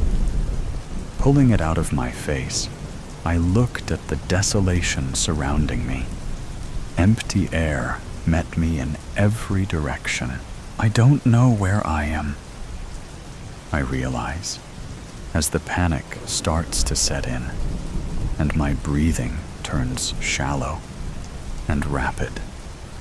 On my hands and knees, kneeling on what appears to be sand made from stardust, I take a calming breath and rise until I'm standing. What is this place? Where am I? The last thing I remember is going to bed, my lids shutting to the lavender of my walls as I slowly drifted off to sleep. Not knowing what else to do, I started walking, and that's when the voices began and the shadows formed. At first, it was small. It was subtle. A whisper here, a mutter there, voices that got louder as I trudged on. I struggled against the wind, hugging my arms to myself, each hand gripping an elbow until my knuckles turned white as chalk. As I walked, the black, star-lit sand at my feet began to rise with the wind, forming shadowy figures that strode alongside me, the overlapping voices tumbling from their open mouths. I watched in morbid fascination, my feet slowing as their dark forms became recognizable. their faces slowly morphing into a colorless version of the faces I know. On my right was my mother, a horrendous, nightmare version of my mother, her blue eyes dark as coal, and her face twisted with malice. "What are you doing? Really, Midge? Are you fucking stupid? What's wrong with you?" came from the cavern that was her mouth. My eyes went wide, fear and pain forming as tears that threatened to spill. "You're not good enough. Why would I want to touch you? You're not what I want," came from my left, and my head whipped to see an equally nightmarish version of my ex. At this point, my feet had slowed until I was almost at a complete stop. More and more figures from both my past and present began to form and dance around me, each hurling their own unique version of verbal awfulness. With each invisible blow, I shrunk until I was crouched on the shifting sand. Hands splayed over my face to cover sight and sound. I squeezed my eyes, silently begging for it to end, for the voices and noise and all the venom of the world to stop. "Midge, breakfast?" I gasped, jolting awake to my mom's voice calling from the kitchen. As reality settled in, a sick dread pooled in my gut at the vague nightmare I'd left behind. "It was a bad dream, Midge. Just a bad dream," I mumbled to myself as I rubbed the sleep from my eyes. I tramped downstairs, the thick soles of my boots making loud thuds on each carpet-covered step. I slid into a distressed wooden chair at our equally distressed dining table that doubled as our breakfast nook. As I shoved eggs in my mouth, scrambled just how my mom knows I like it, I thought about our history exam today with rising anxiety. I was not the best at memorizing details, like dates or times, and last night Amy had another drama round with her douche of a boyfriend. My mom sat across from me, early morning sunlight streaming in from the window sink, sipping coffee from the chipped Mom of the Year mug I got her for Christmas last year, before Dad left. Before it all fell apart, we sat together in silence. She analyzed me over her mug as I finished off my butter-soaked toast. "You okay, honey? You seem stressed," she asked with a slight tilt of her head. I nibbled my toast while staring at my plate, not wanting to admit how egregiously unprepared I was for the day's exam, or the nightmare I'd endured that clung to me like static. It felt like I was seeing reality underwater, my senses warbled and muffled, making everything as impactful as an echo. My mom cleared her throat, snapping me out of my reverie. "Midge?" she asked, her gaze holding concern as lines formed between her dark brows. "I'm okay, just not as ready for my exam today as I'd like to be," I answered simply. The truth was, I wasn't ready at all for anything. My mom pursed her lips and narrowed her eyes, a clear sign she knew I was lying. To be fair, technically, I really was worried about the exam today, but I also was still disturbed by my nightmare, which stuck to me like a dark, immovable shroud. And it being my parents' divorce anniversary didn't exactly help.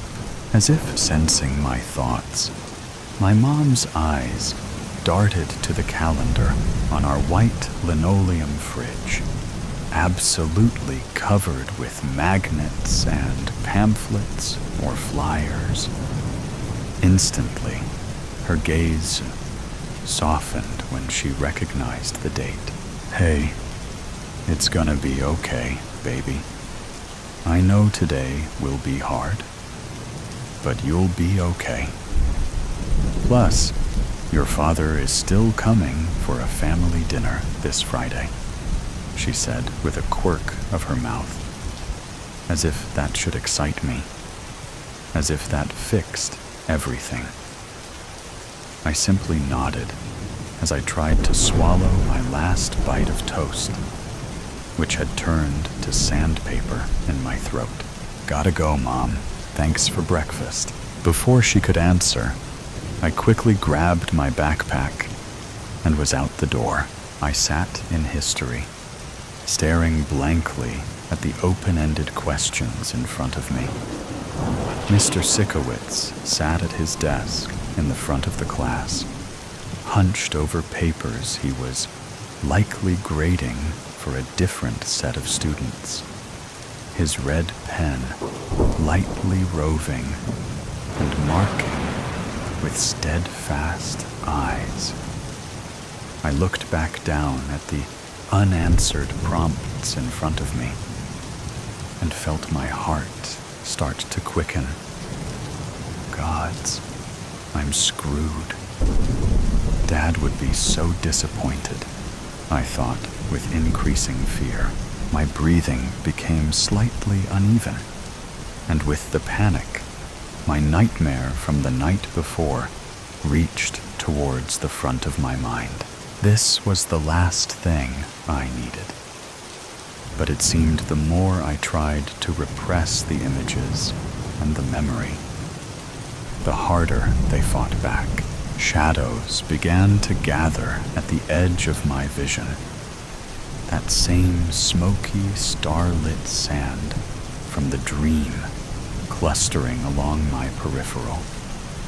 I blinked hard 2 or 3 times while keeping my head down, trying to force this contorted melding out of existence through sheer denial.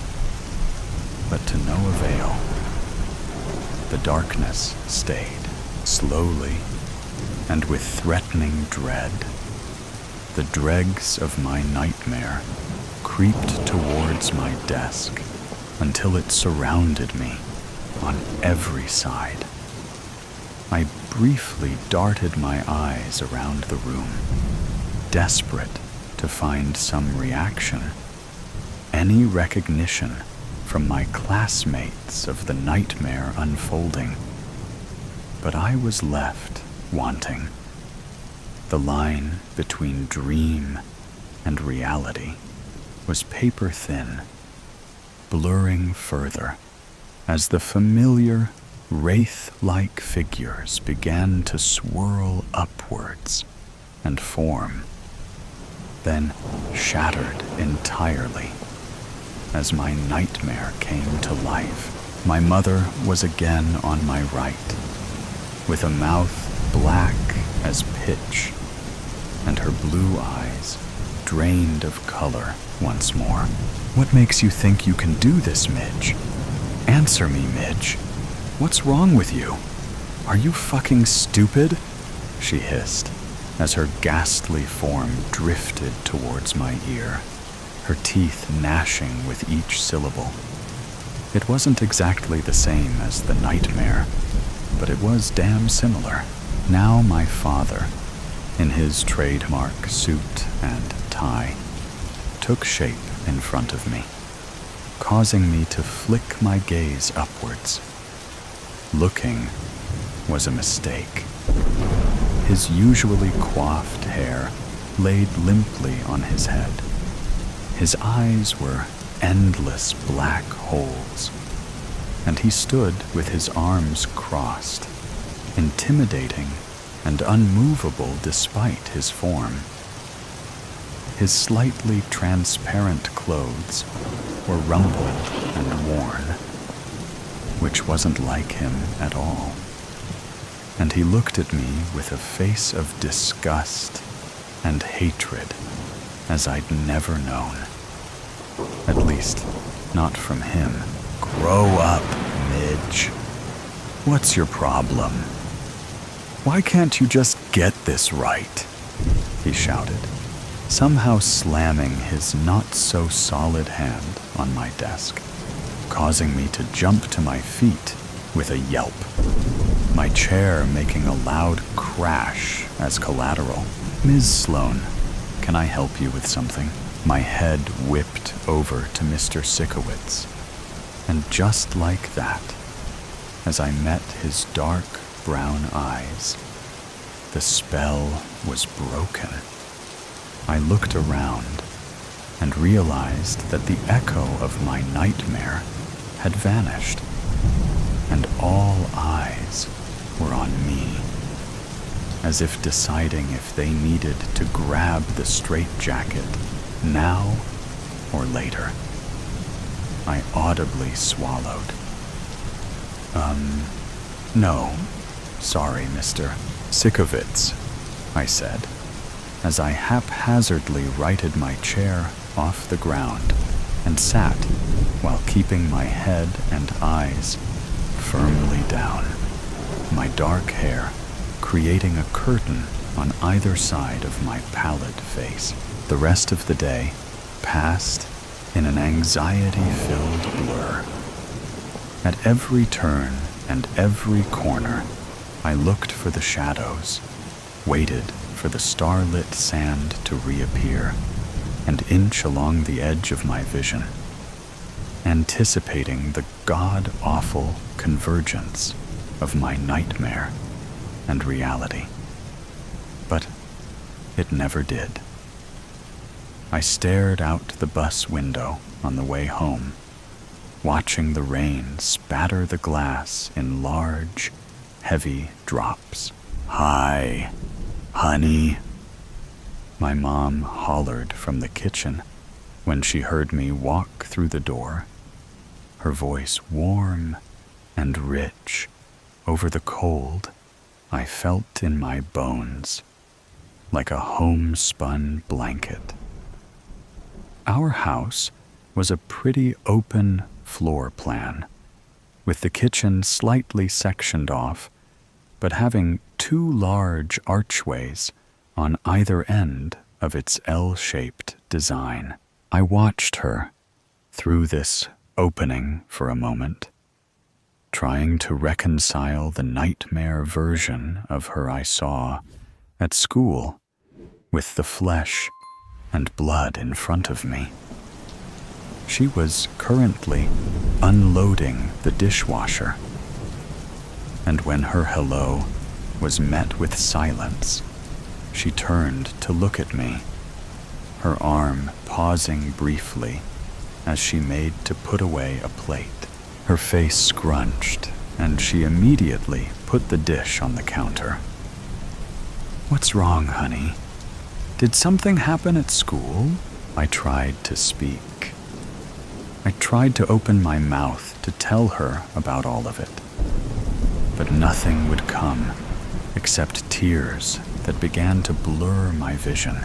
"Oh, honey," my mom said, as she strode over to me, crossing the distance in 3 or 4 strides due to her unfairly long legs.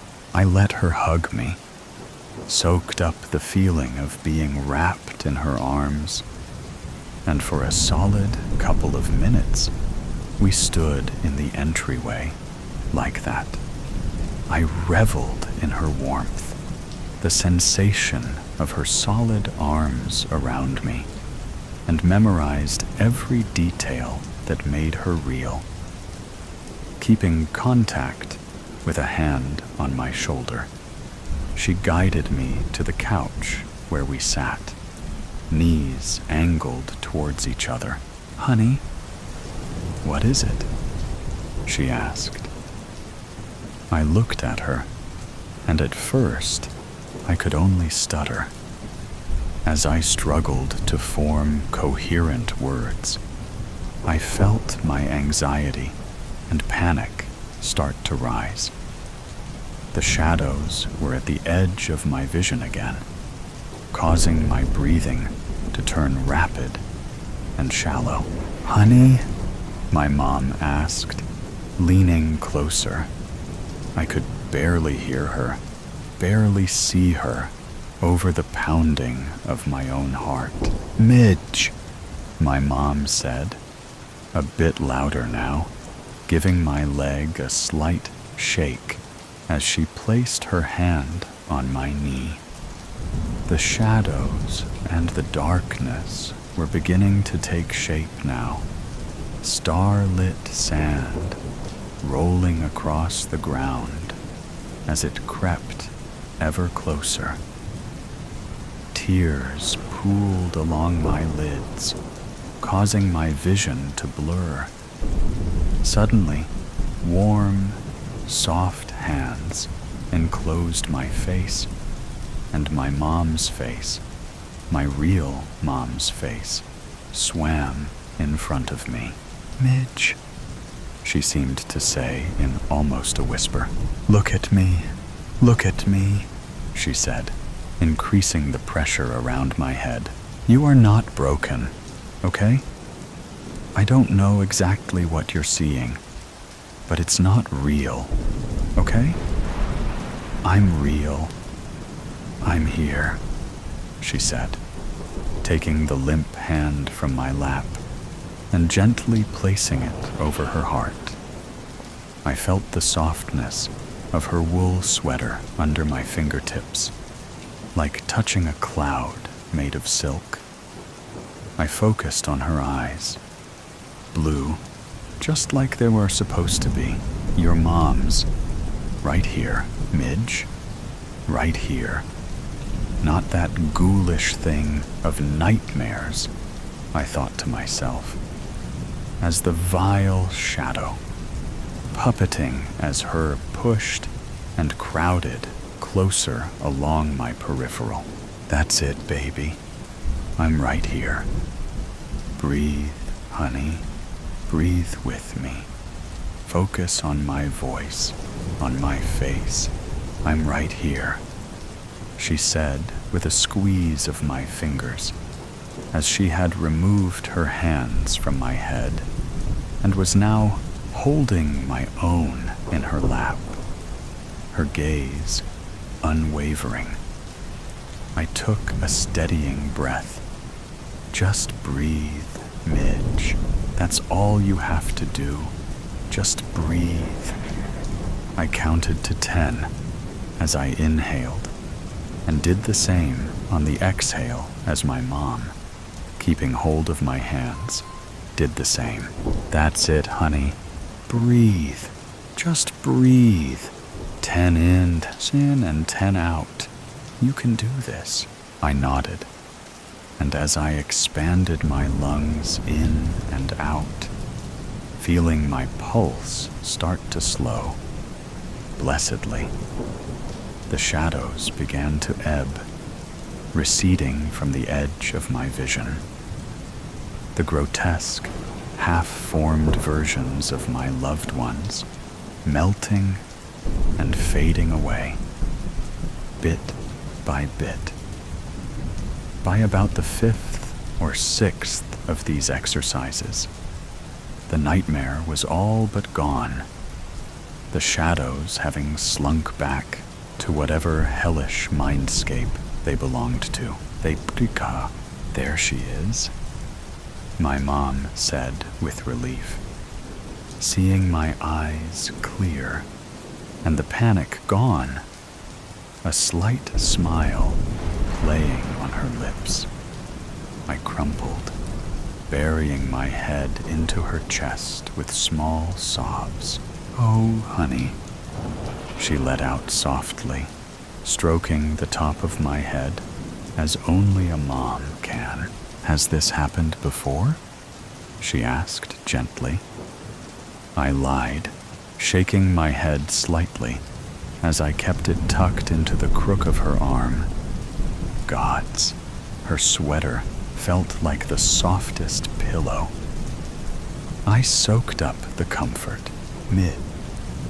"Do you know why your father left?"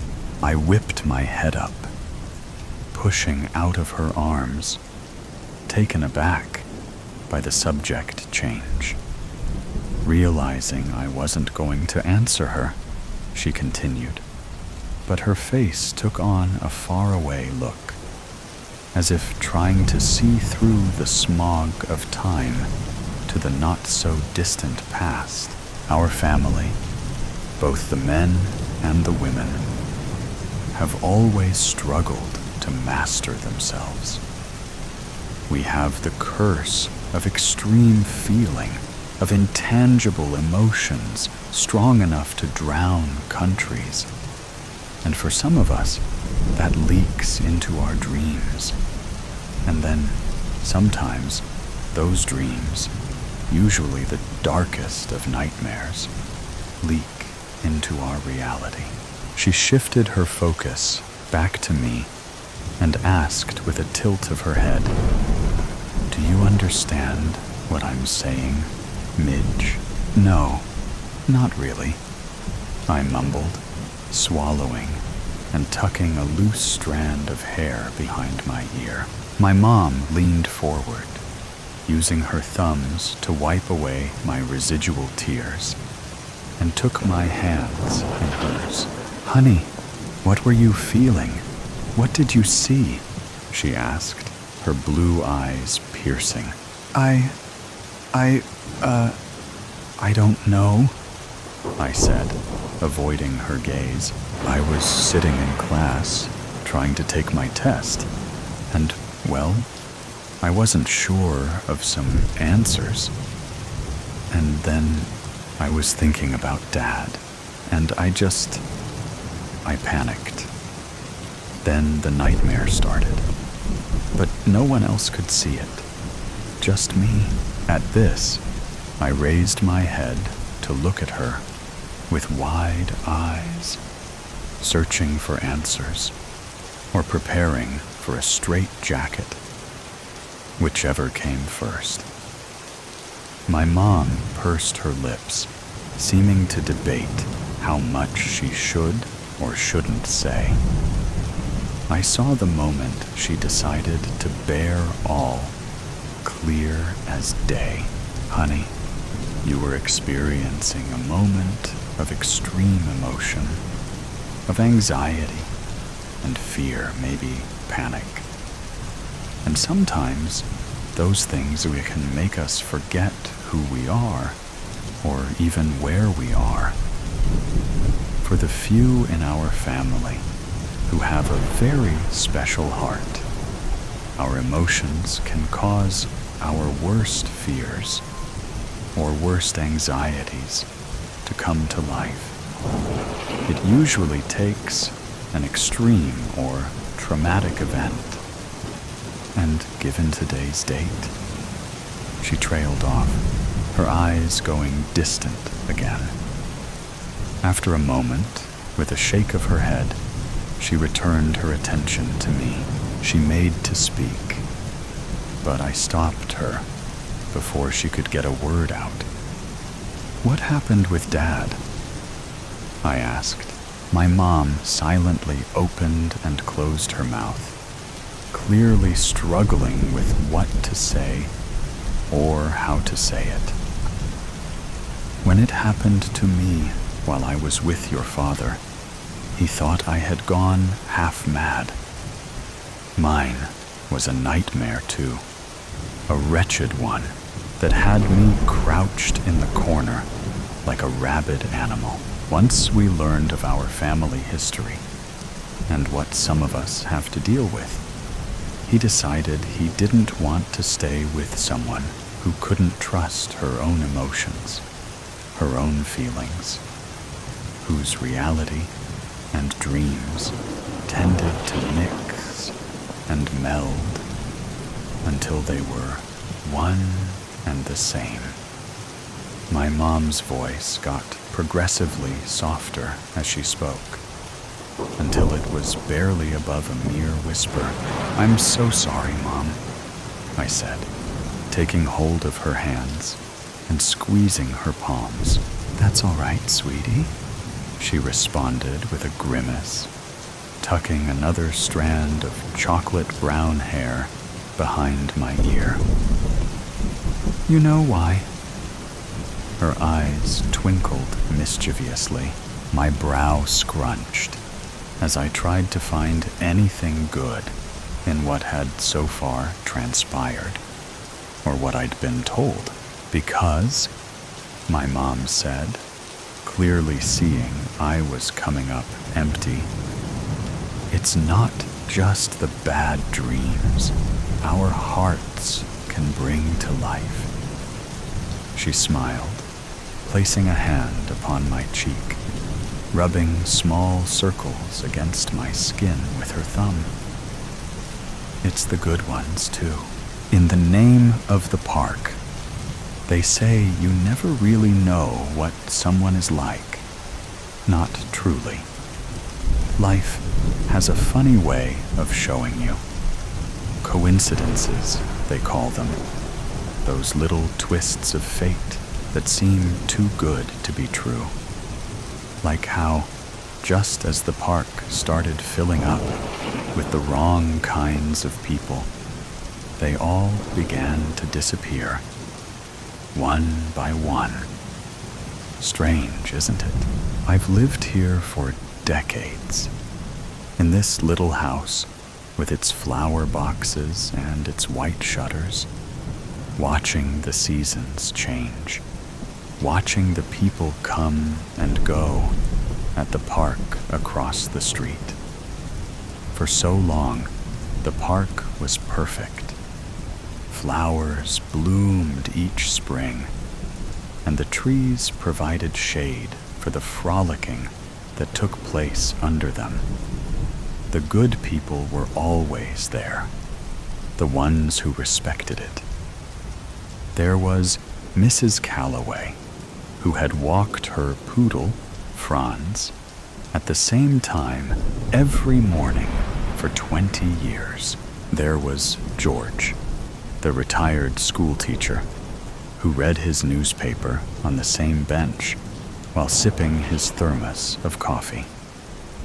The mothers with their strollers, the elderly couples arm in arm, the joggers who nodded politely as they passed. These were my people. But then the bad ones came. First, it was the teenagers, those little delinquents with their cigarettes and their loud music, loitering around the swings, leaving their garbage behind.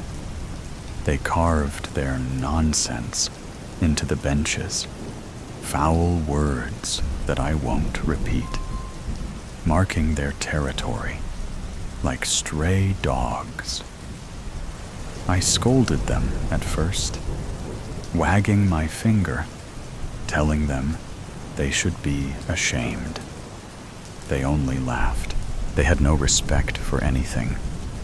Not for me, not for the park, not for the memories of the good people who had been there before them. But they weren't laughing for long. Then came the couple. The awful couple who would play disc golf and argue the entire time.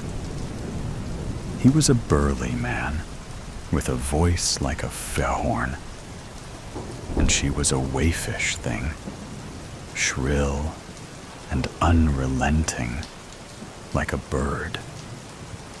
They didn't just argue, they screamed, and I even think they smoked marijuana.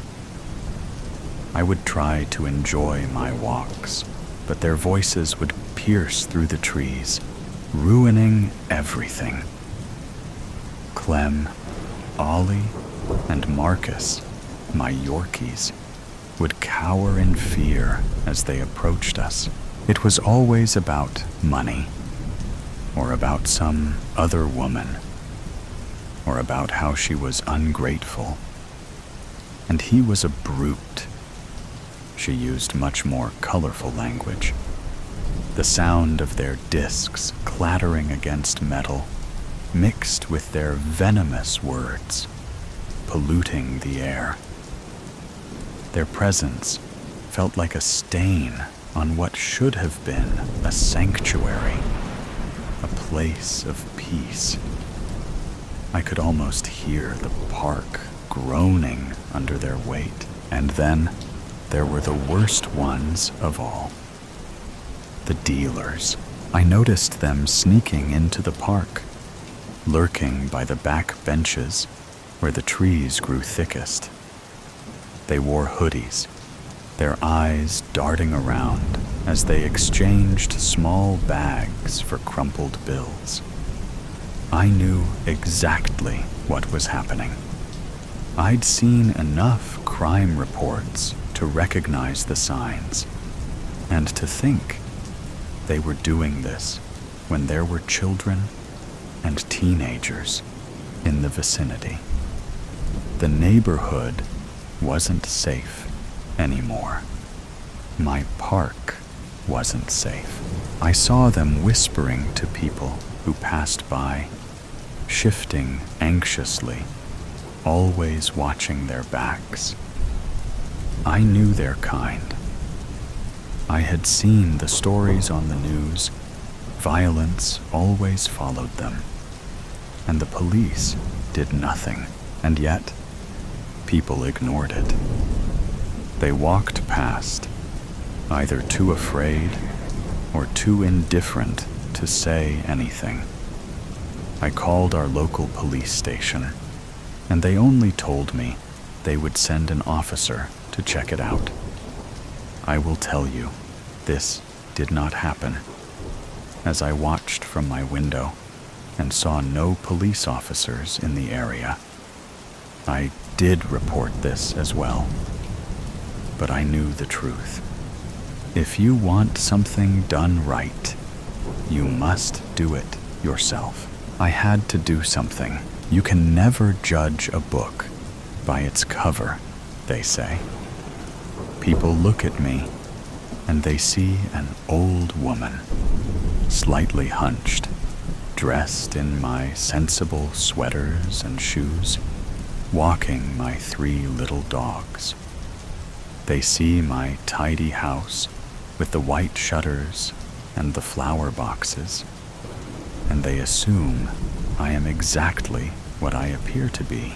They don't see the woman who was married to a cruel man for 20 years, who learned how to endure, how to be patient, how to bide her time until the right moment came, who realized sometimes something must be lost to be gained, as was the case in preserving peace for my 3 sons.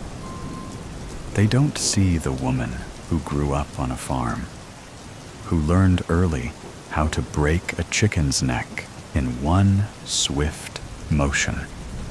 They don't know how strong my hands really are.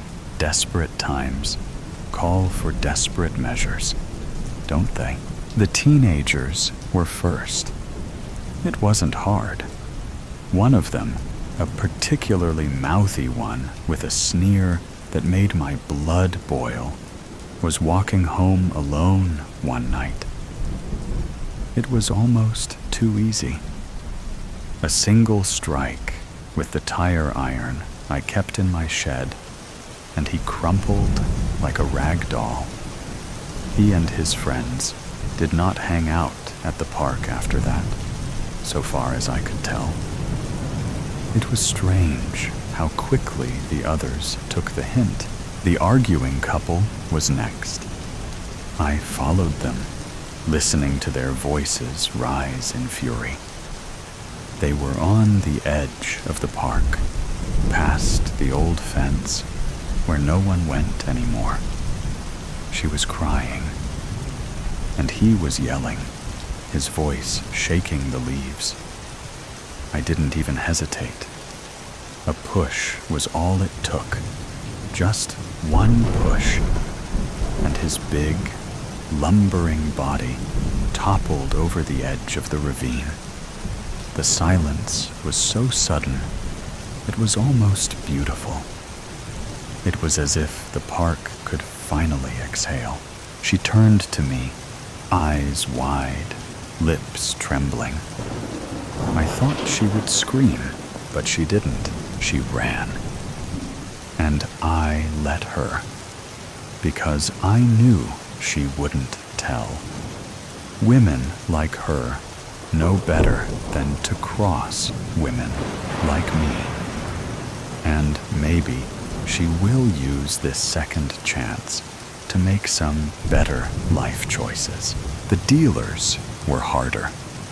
They moved in groups, cautious, always looking over their shoulders. But people like them, they get greedy. They trust the wrong people. One by one, they fell. Each disappearance, a small victory. The police didn't even look into it too hard. Junkies, they called them. No big loss. I made sure they disappeared quietly. A little patience, a little careful planning. No one questioned it. You wouldn't suspect I could even be capable of these deeds. The park is quiet now. The good people have returned, along with the lilac blooms and the koi fish in the pond. Mrs. Calloway walks Franz without fear. George reads his paper in peace. The mothers push their strollers without looking over their shoulders. Their babies have grown and play freely on the park equipment without having to read rubbish. Soon, a new batch of these little lambs will be springing about. The joggers smile again. It's so nice that the park has cleaned up, they say. Feels safe again. Isn't it amazing that all those rough types just stopped coming here? I wonder what happened. Mrs. Calloway mentioned yesterday, as we paused to dispose of our dog droppings before exiting the park. I smile back, but then, just as we step onto the sidewalk, I notice something. A new teenager sitting on the swings, head down, hoodie pulled tight, just sitting, watching. I grip the leash in my hands, my knuckles whitening, because it is safe, and I intend to keep it that way. I've said too much. I noticed him the first time at the coffee shop on 3rd Street. He sat 2 tables over, stirring a cup of tea he never drank. He wasn't looking at me, not directly, but there was something in the way his head tilted, the way his eyes flickered over the rim of his cup, that made me feel observed. Every so often, he would blow on his mug, and eventually, this act became unsettling, as I knew the tea must have grown cold in the hour he sat unmoving. This man was dressed neatly, a stark contrast to myself, in a worn sweatshirt and messy bun that couldn't contain my red hair. He wore an ironed shirt, pressed pants, and his copper hair was immaculately combed and styled. He was remarkable because he simply did not belong. A bustling place with people moving in and out, as he sat stoically with his tea. The second time was at the bookstore downtown. I was running my fingers along the shelves, searching for something to pull me in. Recently, I've been drawn to the paranormal and had moved into horror. It was terrifying, yet intriguing, as I began to imagine all there is out there that is unknown. As I perused the back of the latest Awad novel, I saw him standing in the philosophy aisle to my right. He wasn't reading, just tracing the spine of a book with one long finger. When I walked past, he looked up. "Not your usual genre," he said, nodding toward the horror novel in my hands. I frowned. "Excuse me?" He tilted his head. "You usually read literary fiction, something with layered metaphors, quiet heartbreak." A shiver danced down my spine. "How would you know that?" He didn't answer. Instead, he closed the book he had been holding and walked away, disappearing behind the towering shelves before I could press further. As I followed him, his pace quickened. Dressed in seemingly the exact same clothes as days before, with a steady, strong step, I could not place him, though it felt like I knew him from somewhere. In my haste, without noticing, I had run into a display. As the books scattered to the floor, I muttered apologies to the staff member who ran over. I quickly looked up, and he was gone. By the third time, I knew it wasn't a coincidence. I was at the park, spring in the air, though Lake Michigan was still hedged in ice dunes, which rose and fell in the evening light, my breath curling in front of me in soft clouds. He was sitting on a bench, his posture relaxed, hands resting in his lap. Unlike before, he didn't pretend not to notice me. I noticed he wore a scarf. A scarf, I swear, was my own. I had lost it many years ago, in grade school, and was scolded for my carelessness. It couldn't be, I thought, as I approached closer. His gaze lifted as I approached, as if he had been waiting. "You always take this route home." I stopped in my tracks. "What?" He smiled, but it wasn't a casual, friendly expression. It was something else, something knowing. The same path, every evening. "You like the way the light hits the water at this hour." My pulse quickened. "Are you following me?" He didn't answer right away. Instead, he gestured to the lake. There's something peaceful about watching things move where they aren't meant to be. The way ripples distort reflections. Everything familiar becomes something else. I crossed my arms. "That doesn't answer my question." He exhaled, running a hand through his auburn hair. "No, I suppose it doesn't." My skin prickled. "Who are you?" For a moment, I thought he might tell me. He parted his lips, as if considering it. His gaze locked onto mine with an intensity that sent a strange, twisting sensation through my stomach. But then, just as quickly, something shifted. His face, his expression. It was like watching a shadow pass over the sun. "I've said too much," he murmured, more to himself than to me. He stood, brushing invisible dust from his coat. "Forget this conversation." My heart pounded. "Forget it?" He nodded, his voice quiet. "It's better that way." And then he turned, walking away with an unsettling hum. I wanted to call out, to demand answers, but my throat tightened. I could only watch as he disappeared into the trees on the shoreline, his silhouette dissolving in the twilight.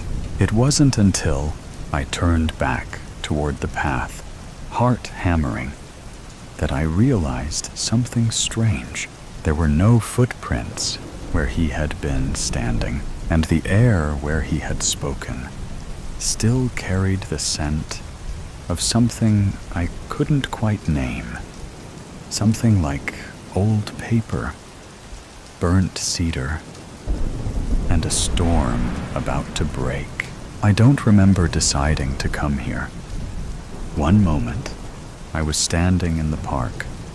The next, the ice stretched before me, endless and waiting. I had begun to question whether I was losing my grip on reality. The strange man's cryptic words, the shifting moments in time, and the absence of solid ground beneath my feet had all led me to this moment, standing on the frozen shore of Lake Michigan. The ice cracked beneath my boots, protesting against the weight of yet another cold season. The lake stretched out before me, an endless horizon of white and blue that should have felt serene, but instead left me with an unsettling feeling, like something was wrong, something lurking just out of sight. I walked carefully, mindful of the shifting terrain beneath me. The lake was beautiful, but treacherous. Mounds of frozen sand rose in strange, wind-carved shapes, dusted with snow. The ice here was patchy, some parts solid, some beginning to crack and leak dark pools of water beneath. There was something about this place that made my stomach turn, something about the way the lake seemed to pulse under my feet. It felt alive, watching me, waiting. The icy wind bit at my skin, and my breath curled in the air in front of me in wisps of smoke. I knelt by a pool of dark water that had opened beneath the ice, watching as minnows darted below, their silver bodies flashing like tiny ghosts in the clear, cold depths. The clarity of the water made my pulse quicken. Too easy to see the darkness below. Too easy to imagine the lake's cold hunger. Then, something caught my eye, a darker patch of ice than the others. An odd shape trapped beneath the surface. I moved closer, my boots skidding slightly on the slick ground. The ice here was different, smoother, clearer, almost like glass. And underneath it, something unnatural. A smear of color, a reddish-orange streak that seemed impossibly bright against the deep blue-black of the water. My heart lurched. I knelt down, tapping gently at the ice with the toe of my boot, trying to make sense of what I was seeing. The shape underneath wavered, but it didn't move. I pressed harder, cracking the ice, and then, as though the surface were giving up its secret, the water pooled, revealing what had been hidden beneath. Hair, long and dark, flowing like seaweed with the current. A face, pale and lifeless, staring upward, eyes wide and empty, my breath caught. A sharp, cold terror raced through my veins. I stumbled back, my heart hammering in my chest, but I couldn't look away. The wind howled, and the ice beneath me groaned, shifting uneasily, and then realization struck like a physical blow. The woman under the ice, frozen, lifeless, was me. A strangled sound left my throat. My mind recoiled, trying to reject what I was seeing, but there was no denying it. It was my own face staring back at me, my own vacant, sightless eyes, trapped beneath the ice. A whisper cut through the howling wind. "Do you understand now?" I turned sharply. The man was there, standing just a few feet behind me, as if he had always been. His expression was unreadable, but something in his eyes, an ancient sorrow, a knowing, made my stomach churn. "You weren't meant to find this," he said quietly, his gaze flickering to the ice, to the frozen image of me. I shook my head, my pulse pounding in my ears. "What is this? Why is she? Why am I?" "You've been lost," he said softly. "Lost in time, lost in memory. The past and future bleed together. You are the woman under the ice, and yet you're still here, trying to find your way." A deep, pulsing ache settled in my chest. My breath came in short, shallow bursts.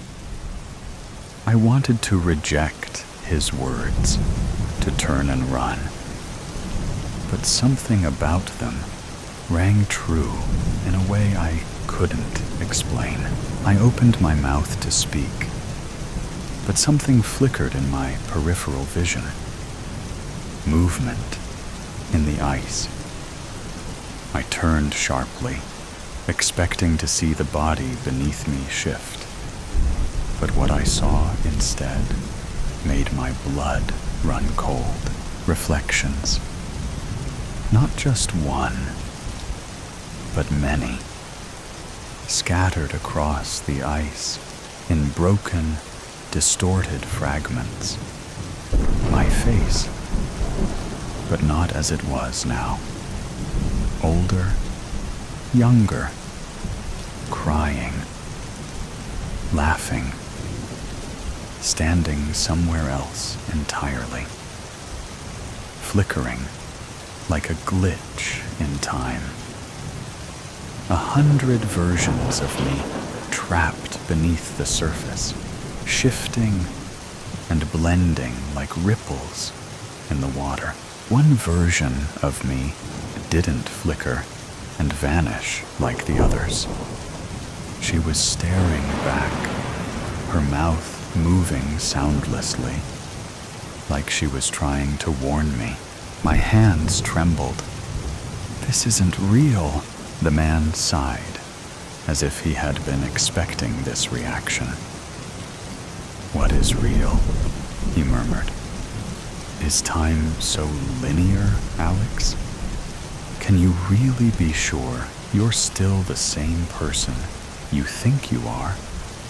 Or have you already crossed over?" My pulse slammed against my ribs. I wanted to deny it, to tell him he was wrong. But something inside me knew he wasn't. The lake groaned beneath me, the ice fracturing in slow, creeping lines. The world tilted, unsteady, and for a moment, I felt as though I was slipping between the cracks, the space between past and future collapsing around me. I turned back to the man, searching his face for some kind of anchor, some kind of answer. "What do I do?" I whispered. His eyes were solemn, unwavering. "You come with me. There's only one way to move forward." The words hung in the air, heavy with finality. I hesitated, my gaze flickering once more to the frozen version of myself beneath the ice. A life lost, a path already taken. But if I stepped away, if I turned back now, would I ever get another chance to change it? I swallowed hard. My fingers curled into fists at my sides, and then I nodded. The man held out his hand, and I took it. Just another dead girl. Underwater. Trigger warning. Implications of death, violence, and sexual harassment. By the time the fisherman finds me, I will have been dead for 33 hours, 6 minutes, and 29 seconds. 18 hours since the police declared me missing. 15 hours since Zoe told my biology teacher that my tent was empty, that I hadn't returned from the party we'd snuck out to the night before. Careful, quiet, every twig a possible snitch. It was exhilarating, our hearts pounding, the smell of pine and seaweed thick in the air, and the moon a perfectly curved sickle. Zoe held my sweaty hand and didn't let go until we'd passed the tents and joined the others by the lake. The music on someone's phone was turned down just low enough for us to make out Billie Eilish's raspy voice. One of the guys offered us a beer, kept cool in the pitch-black, lurking water. I remember thinking I couldn't tell where the lake ended and the forest began. The first article, published by a local newspaper, reads, "Promising high school student missing after night swim in lake." Shortly after, the Water Rescue Service and Fire Brigade take over the search. Dogs comb the area, their noses trailing through the damp earth. A human chain forms, people moving slowly through the woods, eyes scanning for any sign of me. Even a helicopter hovers overhead, its whirring blades slicing through the heavy, charged air. The search drags on for hours, stretching into the twilight, yet the woods remain silent. The police begin to ask questions. When was she last seen? What was she wearing? Had she been drinking? Did she seem out of character? Angry? Sad? Suicidal? No, no, and no. She was singing. She was dancing. She seemed happy. When the fisherman finds my body, miles away from where I was last seen, certainty sets in. The autopsy reveals a hematoma on my head and purple spots behind my ears. The coroners examine the water in my lungs and confirm that I wasn't dead before entering the water. I died by drowning. My classmates are questioned again. Zoe claims to have left early, while I stayed behind with her twin brother, Tom, who has been in love with me since middle school. Tom's behavior strikes the police as odd. He insists he barely spoke to me, despite people seeing us leave the party together for a few minutes. When my body is examined, traces of Tom's skin are found on my clothes, trapped between the fabric layers. Still, Tom sticks to his story, perhaps because the truth would embarrass him for some reason. Or maybe he's just afraid of the questions that would follow, and the scrutiny that might come with them. Tom is right, in the broadest sense.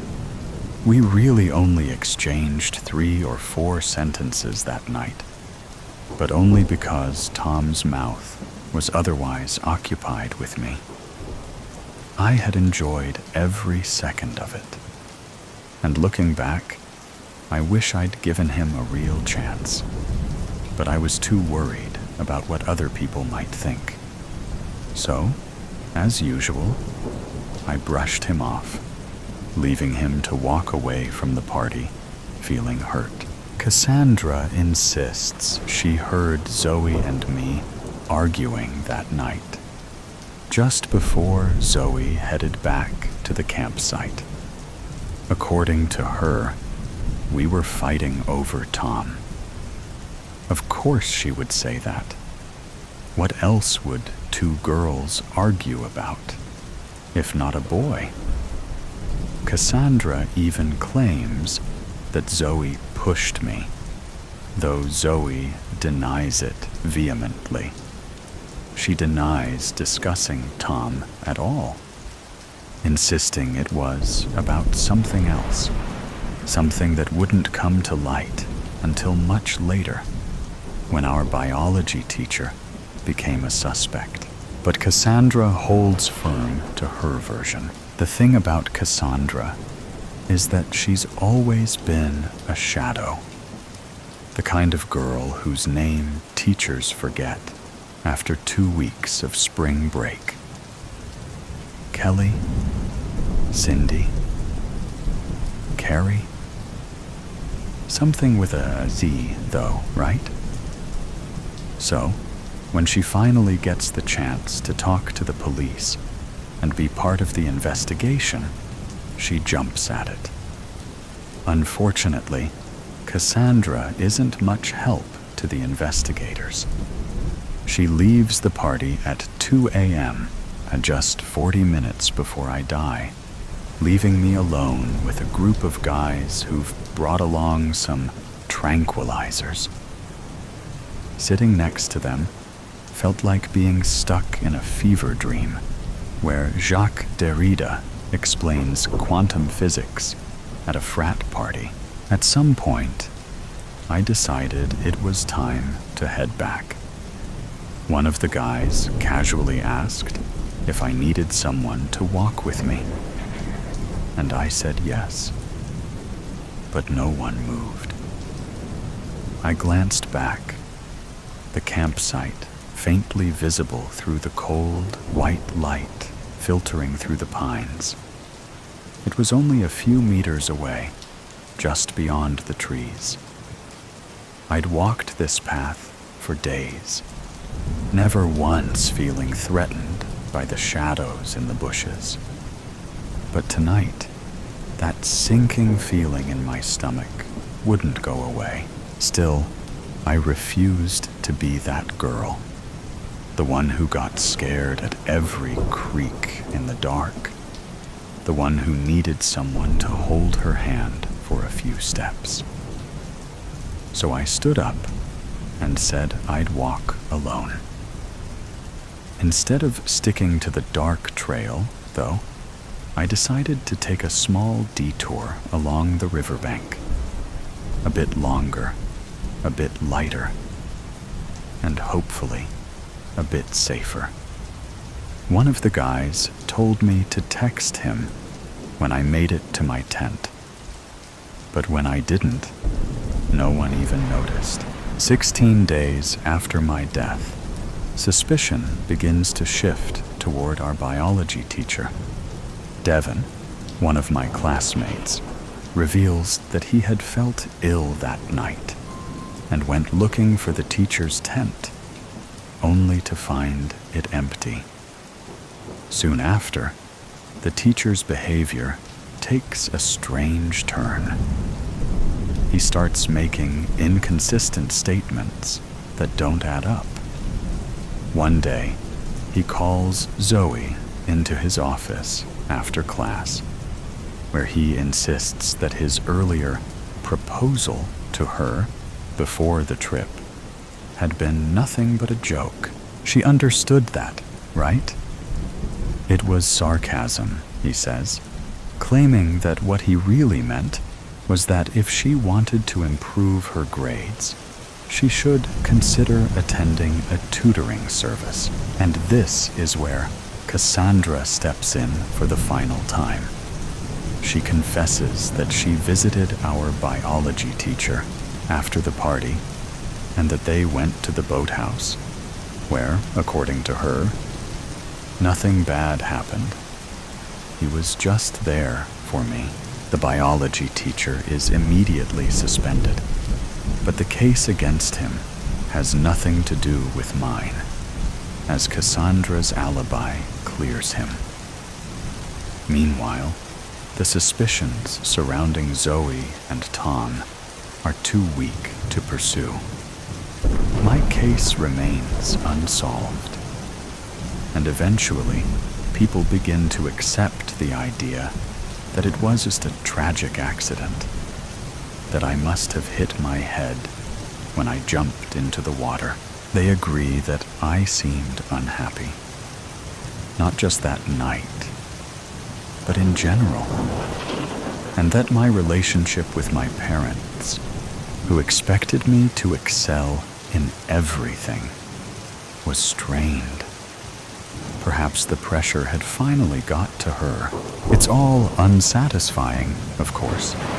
Unsatisfying for the local magazine, whose updates eventually dry up. Unsatisfying for the police, left with yet another unsolved case on their desk. Unsatisfying for my parents, who, decades later, will say in an interview that not a day goes by that they don't think of their little girl. Maybe one day, a classmate will write a college essay about my case, reflecting on how it taught them that life can end in an instant. Maybe my story will end up on a true crime podcast. Or perhaps Netflix will stretch it into a tightly structured 8-episode miniseries, where my body is discovered just 3 minutes in. Enough time for viewers to decide if they'll keep watching. Or maybe none of this happens, and I'll fade away like countless other women who are silenced every day simply for being born the wrong sex. It doesn't matter who profits from my story. It doesn't even matter if they eventually find the 2 men I crossed paths with on my way back to the campsite in the wrong place at the wrong time. None of this matters, because in the end, I'm just another dead girl underwater, under the kitchen sink. Spoiler, but a scare warning. MC and other characters talk about being knocked out, and a near death from a spider bite. Very mild. Fictional story, but based on orthodox Christian spiritual warfare. It was a Saturday afternoon when I was 13. My friend Lila and I were playing hide-and-go-seek at her house. Lila was my new friend, but she was fun to hang out with. I also had a friend named Aiden.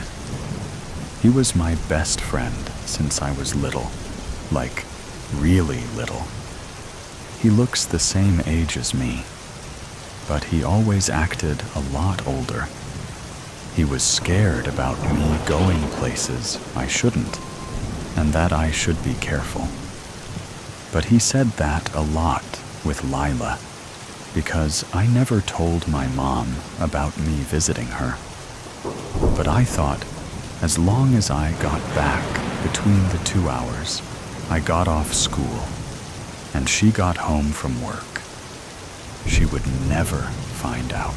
Lila counted while I tried to find a hiding spot in her big, empty house. My feet echoed as I ran around, and then I found a room under the stairs. I giggled as I closed the door and hid in between some old clothes, a vacuum, a laundry hamper, and the washing machine. "Torrid, D930, ready or not, here I come!" Ain't no way she is going to find me here. I bet she's afraid of the spit. "I found you," she yelped as she opened the door. "What? How did you find me? This had to have been the best hiding spot." Lila waved her hand and said, "That's not the best one. That one is quite easy to find." I got up and dusted my pants off, and as I walked out, I closed the creaky door. Then I asked her, "What is the best hiding spot?" Now, why would I tell you that? Because then you would know how to find me. But do you want to know? But the way she said it, it made me really want to know. "Please, please, please tell me. I won't hide there. I just want to see it." Lila whipped her dark hair and tapped her finger to her chin. "You may not want to hide there, but you will probably stay there for some time when you see it." I was confused, but it still made me want to go even more. "Follow me, my friend," she said, reaching for my hand. We went past the front door of her house and through the entryway to her kitchen. I hopped on the white tiles as I followed her, and she let me go. "Are you ready?" she asked. "Mm-hmm," I nodded excitedly. She then reached into the pocket of her black coat and pulled out an old key. Then she walked to the weirdest spot ever, her kitchen sink. She bent down to this big lock and fat chains and popped the key in and turned it like it was easy. Then she slowly opened the doors, but with a smile that was weirdly excited for me to see it. And once the doors are opened, I hear a loud whooshing sound and what looked like a big black hole. Whoa! How come I've never seen this before? Has anybody seen it before? Oh yeah, a lot of people have, but only people who choose to listen to me instead of, well, don't mind that. Go ahead and go inside. But where does it go? It won't hurt, will it? I don't want to do things that I know I shouldn't and get hurt. You'll be okay, you promise? Lila said. Look at all the fun games we play together. behind your mom's back. Trust me, this is what you want. I felt scared, but I wanted to believe her. I took a few steps toward the sink, and the closer I got, the closer I felt like it was pulling me in, and it was harder to get away. "Dee Dee," I heard a voice from above me. "Huh?" I look up and get a push back from the sink, and the doors slam closed on their own. Before I looked at the voice, I got a quick look at Lila, who quickly put down her foot like she was going to do something, but she didn't want me to see it. I turned around, and in the window above the sink, I saw Aiden looking at me. He had reddish-brown hair, and when the sun hit it, it looked like it was a bright fire. He said with a worried face, "Why are you here? I warned you not to come here." "Oh, we were just having a little fun. You'll get hurt." Before I could say anything, he looked over to Lila and said, "What are you doing?" "Exploring." "Why do you have to ruin the fun?" He answered, "You are a stranger." "A stranger?" "Me and Dee Dee are best friends, better friends than you. Clearly, she makes more time for me than you. Besides, how long have you known her for?" "Since she was baptized." Lila seemed really mad at his answer. I didn't know what to say. I didn't want to hurt Aiden's feelings, but I really wanted to have fun. When I looked at Aiden again, he already looked like he was sad because of what she said. And I was scared that what she said was true. I didn't want it to be. I glance over to the big, old clock on the wall and realize that my mom would be home any minute. I look at them both and say, "I have to get home." Aiden told me, "Maybe you should tell your mom about this." I shook my head and said, "No, she would get so mad at me." Aiden didn't seem to like that I said that, but said, "Your choice. Dee Dee, your choice." Then he walked away from the window. I ran home as fast as I could. And thankfully, I got there just in time. I don't think my mom knew at all where I had been. I just acted normal, and we enjoyed dinner together. She even asked, "So how was school today, honey? I heard you had a hard time on the test." I knew I could have done better, but I felt so sleepy. And I think it was from not telling Mom about Lila and keeping it a secret made me tired and not think well. "It was decimals," I told her. She put her fork down and said, "But you're so good at decimals."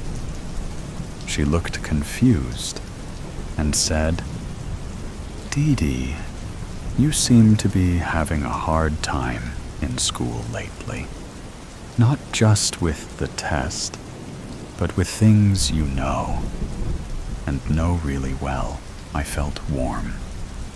I had to come up with something without telling my secret. I've been doing extra homework, so I stay up late and get sleepy. She didn't seem to like that very much. "Listen, Dee Dee, I want you to be doing your homework when you get home from school, not late in the night. You need your sleep, and you should have plenty of time after school to do it, right?" The whole time she talked, I kept thinking about Lila's kitchen sink. What was under there? Where did it go? Was it really as bad as Aiden made it out to be? Dee Dee. My mom snapped me out of my thinking. Look, hun, you need to finish up and go get some rest. Homework in the afternoon and sleep at night. That's all. I got on the bathroom stool to brush my teeth, and I went to say my prayers. As I did, I had a really bad feeling that I didn't usually have. I felt bad about how I treated Aiden earlier. I hoped he still wanted to be my friend. I turned the switch on my small blue lamp. And as I went to bed, I threw the covers over my head. My blonde hair got in my face as I curled up, confused about my day. Psst! I didn't think anything of it, and closed my eyes tightly. Psst! That time was too loud. I threw my blanket off to look around my room. Then I saw someone in the window again. But it wasn't Aiden. Lila stood on the roof outside my window and said, "Hey, you're up." "Lila? What are you doing here? It's past my bedtime." I began to speak in a whisper as I looked really quickly toward my cracked bedroom door. My mom might still be up. Bedtime, schmed time. It doesn't matter as long as you don't get caught. Don't you want to see that portal? But Aiden said not to. Lila rolled her eyes and said, "Aiden isn't saying that because he is worried. Aiden just doesn't want you to have any fun." "But, come on. You don't want to be a scaredy cat, do you? You can do what you want. You wanted to see the hiding spot yourself. Remember?" With the last word, she said, her eyes lit up. But it wasn't in a good way. I really wanted to see what that black hole was. Maybe she was right. I can do what I want. We were back in her kitchen. She had led me out of my house by a rope she tied to the roof, and I had no idea where it came from. "Are you ready this time?" she asked. I nodded, even though I was really scared, and my heart beat faster than it had beaten. She opened the cabinet doors again, and I was greeted by the loud sound and twirling portal. I slowly tippy-toed toward it, closer and closer and closer. Then Lila pushed me. She grunted. I screamed the loudest scream, and I don't think anyone heard me. As I began to fall down into the dark space, I saw a ledge and held onto it, trying not to let go, because I knew if I fell any further, no one could help me. I turned around, and the last thing I saw was Lila. But it wasn't Lila. She had turned into a nasty creature with horns and a long tongue, and her eyes did the same thing they did when she came to get me from my house. That's what happens when you mess around where you shouldn't while passing on. And she closed the cabinet. I screamed and screamed and screamed, but it just echoed at me. I yelled for someone to help me, but no one was there. I should have listened to Aiden. I yelled again, now crying loudly. I should have listened. The last thing I could think of was to say a prayer. I knew I felt guilt the last time I prayed, but I knew I still had to. I pulled down my nightcap with one hand but quickly put my hand back on the ledge. Lord Jesus Christ, Son of God, have mercy on me, a sinner. Slam! The cabinets swung open, and there I saw what looked like an angel. Who are you? It's me, Aiden, but you don't look like... Then it made sense. He acted older. He knew me since I was baptized, and he was always trying to keep me safe. You're my guardian angel? One hand slipped, and I was holding on by one hand. Take my hand, and I can help you. I struggled to pull my hand up. I pulled and pulled, and finally, I slapped mine into his, and he pulled me out within the blink of an eye. And again, the cabinet slammed shut. He grabbed me to help me brace for the impact as we hit the floor. I gasped and slowly got up, feeling like I was just beaten up. What just happened? Where is Lila? What did she mean by passing on? Dee Dee, you saw. Lila isn't a human girl. She's a demon, and she went back where she belongs. And I am your guardian angel assigned to you. I've been trying to keep you safe. You almost died. You are knocked out at the moment, and soon you will wake up.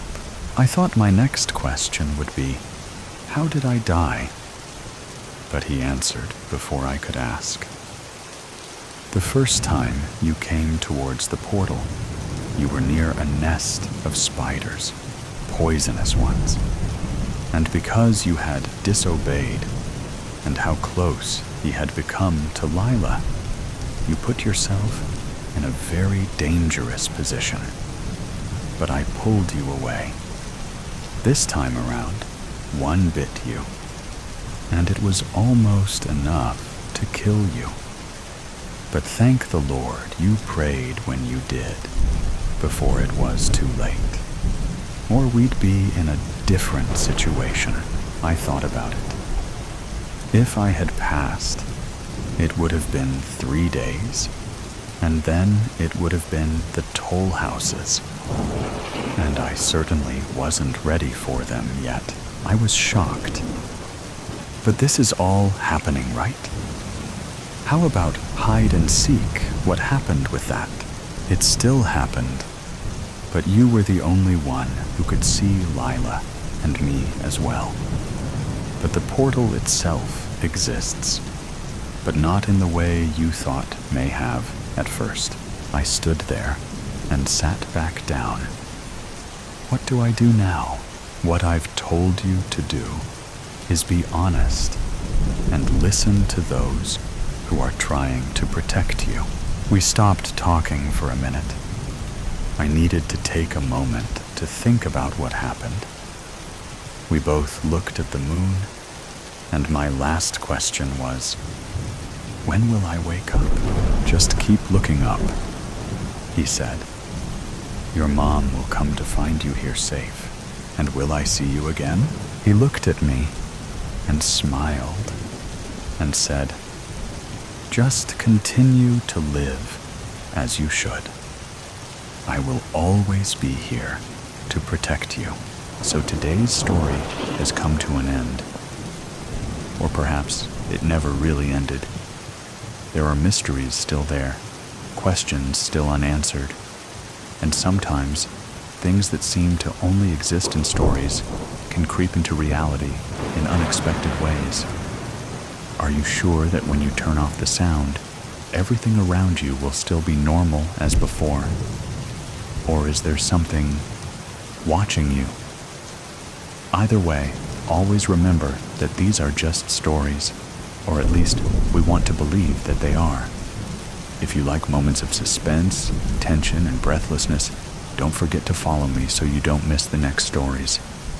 And next time, when you come back, make sure you are ready, because what awaits you may be even scarier than you thought. See you again if you still have the courage to continue listening.